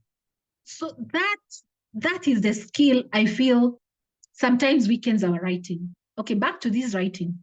So they start with their own voice and we are captured. But can you see immediately they even use a quote, a direct voice. That voice distinguishes between your thoughts, words, and those of other authors, the academic voice. So they've used their voice, then they've put a direct voice, a quotation. Then look at the way I was saying the use of transition verbs. Can you see transition verbs and the power they have in your writing? Can you see the pointer? Is the pointer showing this part? In a similar vein, are you seeing how you connect your ideas? In a similar vein. So someone is saying, what she said there, what I've said here, I'm also going to use another writer to actually emphasize the point that I want to say. And then she comes in the similar vein and uses the work of Wendig. She uses a quote to say what she wanted to say. And then the next sentence she used, others simply see that this as a style of writing that is special to academia. Now here she's using indirect voice. She's saying my own voice is not enough. I can't just use quotes alone. I need another voice to tell the story. Remember, scholarly writing is about weaving our voice with other voices. That's what you're doing in your writing. I want to say this, but in order to say this powerfully, I need another voice. Then I can use it directly or I can use it indirectly. Are you getting what I'm saying? Because most of us, it's not that our research is weak. It is in how we are connecting ideas that is making us be told we are not focused. I cannot find the problem you're studying. It is because of the selection of the work you're doing and how you're placing it. So this one has tried. A bit of the quotations, but they've tried. Now let's see the third one, which I think is a better example of how we can weave these voices. This is a paper that talks about, so to begin with, the person starts with the voice of other person. They feel that for me to start this part, I need another voice that has been there. And can you see, they're not just using one source. Baker said it, McDonald said it, Ricardo said it, Woodgate said it. When I read that work, and I'm trying to understand the point you're making and the claim you're making, and I see that 4 or 5 people have said it, I say, okay, this is quite deep. So many people are really seeing this perspective. But I've seen some of us, and I'm not saying you always have to have many authors. Some of us is just one author, WHO. WHO said, then the ministry said. Then someone looks at your writing and says, I'm not convinced. It's only WHO saying in your paper. Are there no other people who are also convinced by this perspective? Only WHO? You're only presenting one perspective? So even as you're writing, use many voices if you really want to put a point across to say what you want. It helps enrich that claim. Remember, in research, you're making a claim, you're substantiating it. If you want that claim to be owned, use many voices sometimes. Then you see, after the author has used the indirect voice, they now come and put their own voice. Own voice is so powerful because someone sees you understand what you're trying to say, and they can see you're connecting the ideas for them. We view, I know in our schools, they say, don't write we and I. Where I was trained, we were emphasized on to say, I am saying, but when I came to this part, When I say they say no. You say the researcher. The problem with that type of writing, and I'm not saying we change it because it's now our system, you're so disconnected from the point you're making. Imagine if you said a point starting is, I am saying this, and another one is saying, the researcher said this. Do you see, in terms of how you approach your research is very different, because the one of saying, the researcher said, you're so removed from what you're saying. And it is this idea of, I need to be distanced from my work. No, but it is you who is saying, which researcher is saying it is you. Why not say it is you? So I found training more from the Western sides of the West. They really encourage you to use your voice as you write, but also some disciplines also discourage that. They say, use the researcher to show objectivity. But try and balance it off. You follow your supervisor, but don't forget that you're the one who is saying, so it doesn't weaken your writing. So if you look at this paragraph, you can see a beautiful blend of voices. They started off with the indirect voice. They put in their voice. Then they put in indirect again. Then they put, do they have quotations? No, they don't have quotations. But this is how now you weave your work. You see, even this sentence, like, this implies is using your voice to tell the reader, having read all these things you said, so what? Have you ever been asked by your supervisor? Well, sometimes it sounds rude, but they're asking, so what? The reason you're being asked so what is because you have not connected, you're not concluding. Remember, I said a paragraph, you have to conclude it. So that when someone reads it, they're like, oh, this is what it means. So this is the so what. So a good writer will have things like, this implies then. So they're concluding for you so that you don't ask the so what. So those are the three voices I wanted at least to give you a teaser. These are the things you need to prepare so that your work can be easy. Because most of you, even if it comes to what James was saying, most of you knows what should be in an introduction. It is in how you're laying out your ideas that is preventing people from understanding what you're writing. Ladies and gentlemen, after many hours later, thank you. Now we can have questions. If there are any comments, please, now you can unmute. And I'm so sorry for talking alone for a long time. Thank you so much, Aurelia, for taking the time to guide us through the research process. Yes. And yes, as you said, I welcome questions. And as I'm looking at our time, and I want us to end at 11:05. So if we can share our questions quickly and you can respond quickly so that people can go to the other activity they had planned. So welcome all with your questions. Thank you. Can James confirm that I've done a bit of the demonstration he was talking about? I like you so much now. Finally. This Siri extract is worth 1,000 years of learning. Mm. So really, this is what I need actually, and that's what we need. Right? I'm very happy for you. Yes, so this is what has been lacking. And actually, those small pieces you show helps us to open up, and it helps us to break a big barrier. Right? Thank you, yes. Thank you so much. Asante sana. Karibu.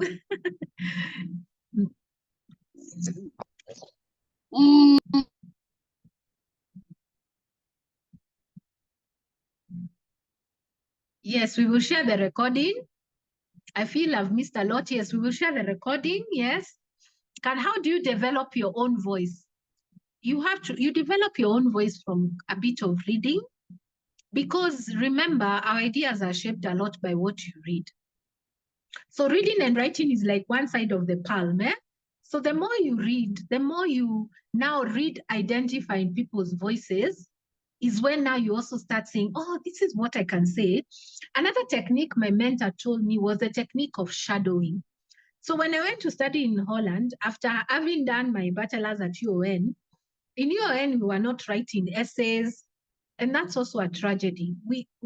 I don't know why we still do end of term exams for even masters that are not essays, because then people don't develop this writing early. Anyway, that's besides the point. So I had not mastered the way of writing. I didn't even know issues of voice. That's what I'm telling you, you can be trained. Then she told me, now because you have not developed, I'm going to give you a paper. I'll give you my own work, and I'll give you another person's work who writes very well, and I want you to shadow them. Shadowing is a technique where you take someone who writes very well, balances off the voices very well, and then read their work. You're reading to see how do they do it. You see, okay, this is how they're using transition verbs. The problem statement, this is how they started. This is how they use their voice. So when you start reading and shadowing, you start now almost writing like that person. So me, I started almost, of course, writing is very personal. I now started almost writing the way they were writing because I was shadowing. It is not copying. I think you can also Google it. I think it's a technique. You're not copying, but you're just learning from how people write. How do they put a quote? When do they paraphrase? What words they're using? And I started using those. And that's how you start developing your voice. That's what I can say. Are there any other questions? The recording will be there. I came late. Thank you. My hand is up. Good. Yes. Okay, can I continue? Yes, yes. Okay, thank you very much, Aurelia. You have done a very good job. In fact, what I want to say is just to encourage those new people who have just joined. I just want to say on my side, this mentorship made me to take 2 years. There is a lot of mentorship, so I'll encourage people to join. In case you see any webinar, please join. If you have any difficulty, write to Ida, and then you'll get a mentor. And take your time. Again, it is the same group that has made me to enroll for my PhD. I didn't stop. And anytime you'll be talking somewhere, your arguments, people will see that, in fact, someone was asking me, is this your first year or you had done PhD and you have come back again? So I got mentorship here. You'll be connected to so many groups. When James was asking, I was like, oh, James has not known what is happening here. Here, this space is space for learning, and you learn a lot. So that is what I wanted to encourage you guys. And don't shy away. Please take your time. It's just few minutes, few hours, and then you are going to learn a lot. Thank you. Thank you so much, Pamela. Pamela has been with us, and I'm so happy she's doing her PhD. Even the course on critical thinking, we shared it in the group. All these things you can learn. You can learn. Allow yourself to learn. Don't say, right now, I'm just doing my research. I'm not learning new skills. You will suffer. If you cannot paraphrase, go and enroll yourself on YouTube. How do I paraphrase? How do I, all those small skills, because they are the make or break of how your journey becomes. So thank you. Anyone else? Maybe if I may ask, good morning. Morning. I'm sorry I came late because I had not seen the. Do you have a WhatsApp group, or how do I? We found it in another group, but I think I'm not in your WhatsApp group. So what should I do to get more of this? Josephine will send you the link. We'll send you the link on our WhatsApp. You'll register. You register, then we add you. So what we do a lot, we do the shut up and writes, where we just tell people 9 to 11 on Saturday, keep quiet and write, and then tell us what have you written. And people have seen, the other day someone was showing us a book chapter that because of those sessions, she was able to finish. The other one we do is open research. You're working on your research paper, you're struggling. You want people to listen to you. We give you 15 minutes. We prepare before. You do PowerPoint slides. Come and present. Members will come and listen to you and give you feedback. So we only don't do webinars. We also want to hear what you're working on so that we give you feedback on exactly what you're working on. Because you can attend a webinar, but how you're doing it, you are maybe not on the right track. So getting feedback is so important for your research. The trainings, they are not every Saturday morning. We cannot make every Saturday morning, but we have 2 webinars per month. We have the journal link has been sent. You can click on that link. I know there are those from the Author Aid site. I'm also part of the Author Aid team, and I always bring them on this site as well. We have a schedule. We will share a schedule per month of the activities. Remember, I told you we are not donor funded. It is our time and energy. So we wish we can do a lot, but yeah, we have activities. And I told you from now 12 to 1, we have a lady, Leah, she's doing her PhD and has volunteered 30 minutes, 1 hour every Saturday, 2 people, 30 minutes each to listen to them and guide them in their research. So yeah. So there is a link you can register, join, then we will add you to the group. I still see here 66, we've maintained 66, 67, and thank you. If there are no any other questions, let me just say thank you very much. Someone just else? One quick one. I'm filling the form for membership. There are membership fees. And how do you pay? No, it's free. We don't charge. We don't charge because we also want to encourage the practice that we Africans can do things for ourselves. We don't need funders to get things moving. Because also the reason we don't charge is because we know most people have already paid their fees. And now the system has not done them justice. So that's the other reason we don't charge. But we always encourage, well, we used to encourage before, if you want to donate something to support us, fine. We will put that on our website, but there's no fees. But if you want to donate and support us, that would also be fine. But no, we don't charge, and we don't hold it to you that you've not, no. The only thing we charge are trainings. Trainings that take more than a day or 2, we have to charge. Like now we have an NVivo training that is ongoing. So the people who want to learn NVivo, we engage a qualified facilitator who will take you for 4 lessons, a maximum of 9 hours. So you see, there is no way you can engage someone for 9 hours without and remunerating them. So we have trainings, especially for data analysis, those ones we charge. But for this type of mentorship, for listening to you as we present, no. Yeah. A recording will be sent in the 2 groups, the one for our own WhatsApp, the one also for Author Aid, and also on our YouTube page.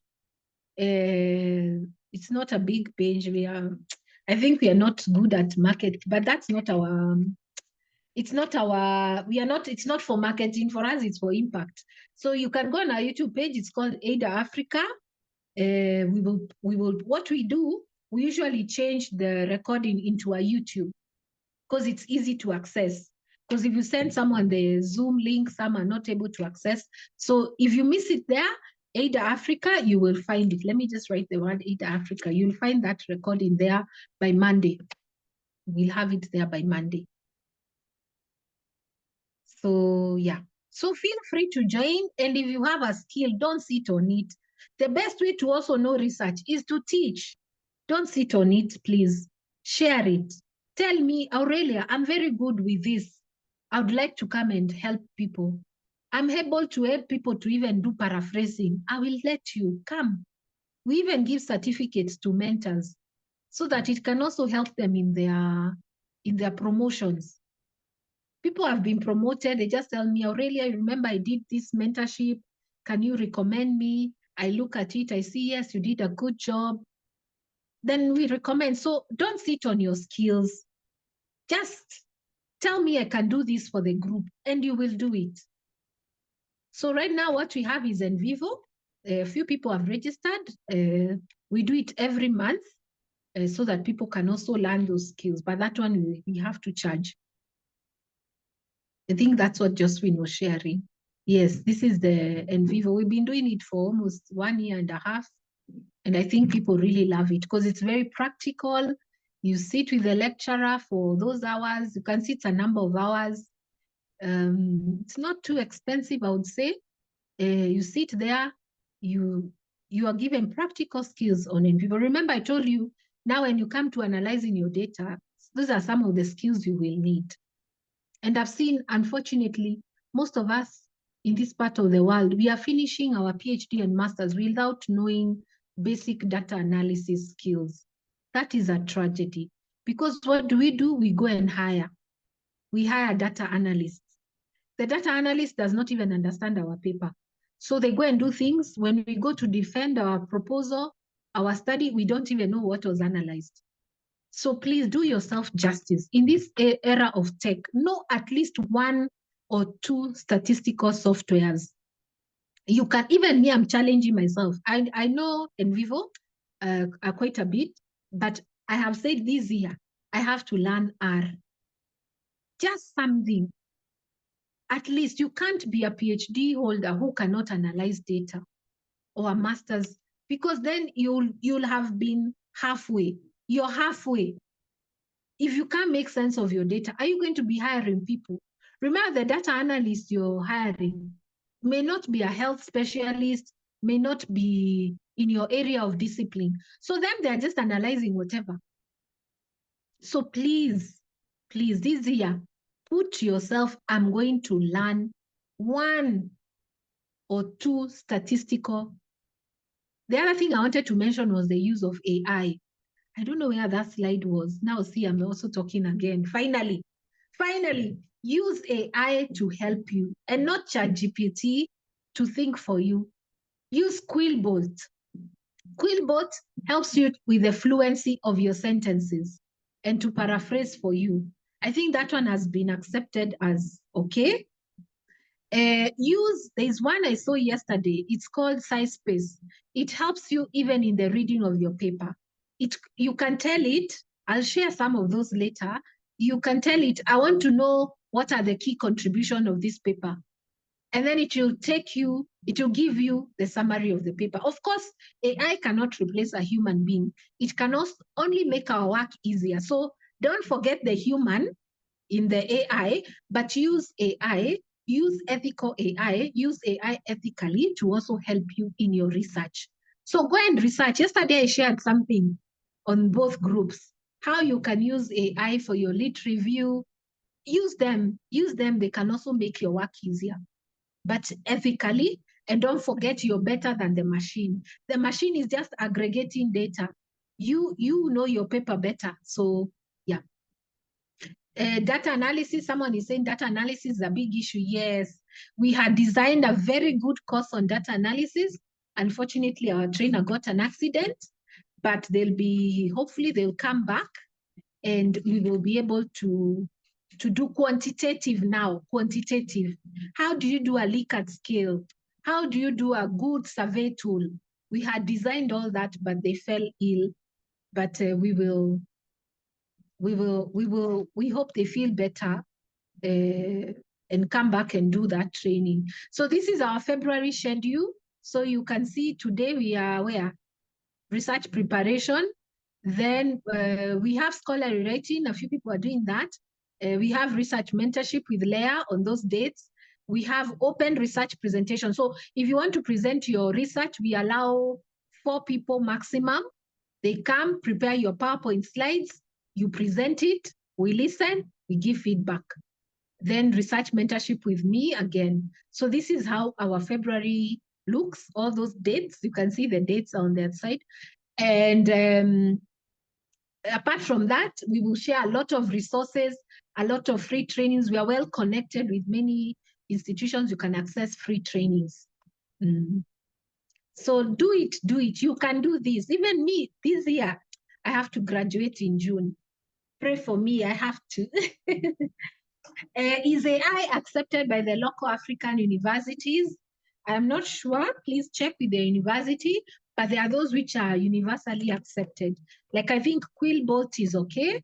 You can, sometimes you write a sentence and then you're not sure. It's looking very long-winded. You can put your work on Quillbot and say, please paraphrase for me, make it very succinct, and it will do that for you. So just check with the university, but there are those which are accepted and they can really help you. Let's use AI as well. I'm not shy on AI, but just use it ethically. Don't go and say, ChatGPT, I'm studying on aging. Can you tell me the problem statement? Absolutely not. You have to read. You have to read to develop your problem statement. Don't tell ChatGPT. Now that is using AI badly, because you're using its limited knowledge to help you define your problem. Yet, the way you can use ChatGPT is guide me on, maybe I'm just brainstorming ideas. I'm thinking of this, I'm thinking of doing this, share with me some guiding. Then now you go and do the work of reading. Okay? Yes. You know me, I can talk the whole day. So let me say goodbye. And thank you for being here. Thank you, Karista. Thank you, Kagendo, for giving your time to also support the mentorships and everything. I don't take it for granted. Which question was not answered, James?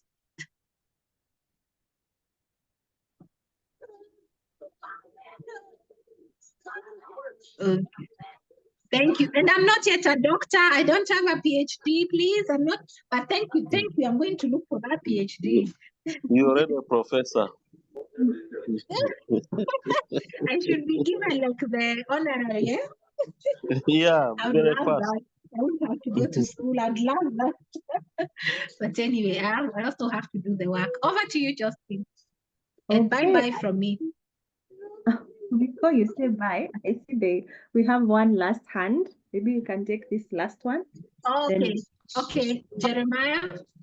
It's not a question. Are you getting me?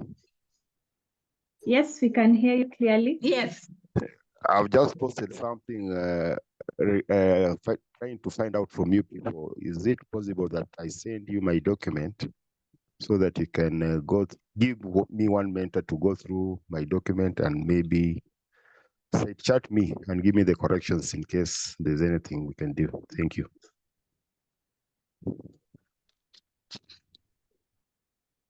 Thank you, Jeremiah. Okay, we can help you, but the challenge with that, we don't open that door a lot because, as I told you, we are very limited. Because now, if we open that door a lot, people will be sending us papers and then but in the 30 minutes mentorship, you can sit with the mentor and then you can say, this is the part that I need a lot of feedback on. And never underestimate 30 minutes. And then they can give you insights. So we don't open that window of reading papers, but you book for the mentorship. And then now when you're with the mentor there, you can have a discussion. Okay. Another way we navigate that because of time, come present your paper. You can come present your paper in the open presentation, do the PowerPoint, say, this is the area I'm still not clear.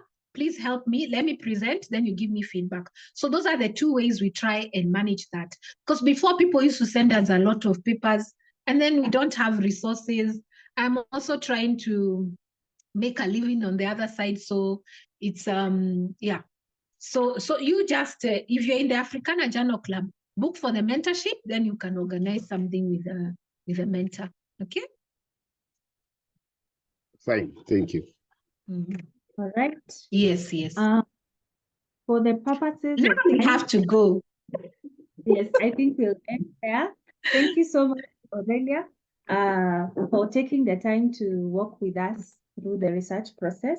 And I think one of the things I have picked today is that We are not doing data collection, we are doing data production, and we have participants, not respondents, and we need to have a journal that we carry with us to jot down the insights we are getting about our research.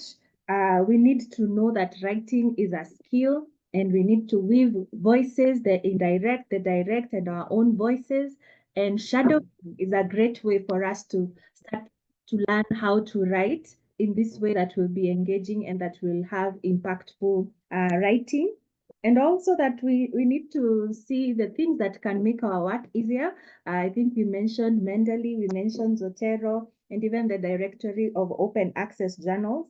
And in terms of our institutions, that we need to know our librarians, and we need to have a copy of our thesis handbook so that some of the questions that we can take to our mentors, we can have them answered there so that even our mentorship sessions can flow well. And then that we need a reading and writing plan up to at least 2 hours a day, because these things will not write themselves, it is us. So I think you've seen that we've shared the calendar for February. One of the things we've noticed is that in terms of attendance, especially when we reach out for the paid sessions, we're not getting a lot of attendance. And some of the feedback we've received is that the timing is clashing with the timing of maybe those who are still in school. So we really want to engage you this coming month for us to see how best can we support you. So we will be doing polls about timing. We'll be doing polls about the kind of topics that you want us to focus on, so that we can take the time now to look for the facilitators. So please support us in this. And for those who are asking where the webinar will be shared, it will be on YouTube. It will also be in the groups. And for those who want to join, if you look up in Instagram, Ada Africa, and even on YouTube, you'll get a contact. You can reach out through that contact for them to send the registration link to the Africana Club. So I'm really grateful for all of you for showing up and staying with us. And I wish us all a wonderful Saturday and hopefully to see you soon. And I wish us all the best in our writing. Have a good one. Bye-bye. Thank you, thank you. I see more questions. Can we be trained on shadowing? Yes, we can do something on that. I encourage you to send your links on Zoom as registration links. Okay, we will see. We will see if we can have that. Maybe Karista note that for Zoom. Are we able to have registration so that people can put it in their Google Calendar? I'm trying for the past days to get on the website. Our website is down, sorry, without success. We are having it up, just some glitch happened. I want to register for the webinar this month on NVivo. Can we get the link for registration directly? Yes, yes. Put again, Fina, the Kagendo, the WhatsApp link, and the Africana. Also, the one who wants the link for the NVivo, we have it, but please, let me write my phone number here. Just reach out to me. Reach out to me. If you're not getting the NVivo link, we will sort you. I am most available on WhatsApp. Calls give me anxiety, so it's better to WhatsApp me. So that is my number. So you just reach out and Kagendo and I will sort you. Okay, go and have a lovely week. Please set out time for reading and writing. That's the only way we'll get this going. Map out your skills gap. Skills gap mapping. What skills do I need to quickly develop to get me going? Some we've mentioned, and then you can start developing them. Then you'll see things will become easier. NVivo is online. Okay. It is not physical. It is online. Okay, I think we can close now. Country code. Okay, let me put my number properly. 254-708-363571. Aurelia. I work till 6 p.m. in the evening. So at night, I'm not very good at responding. So from 6 p.m. East Africa time, I'll be very responsive.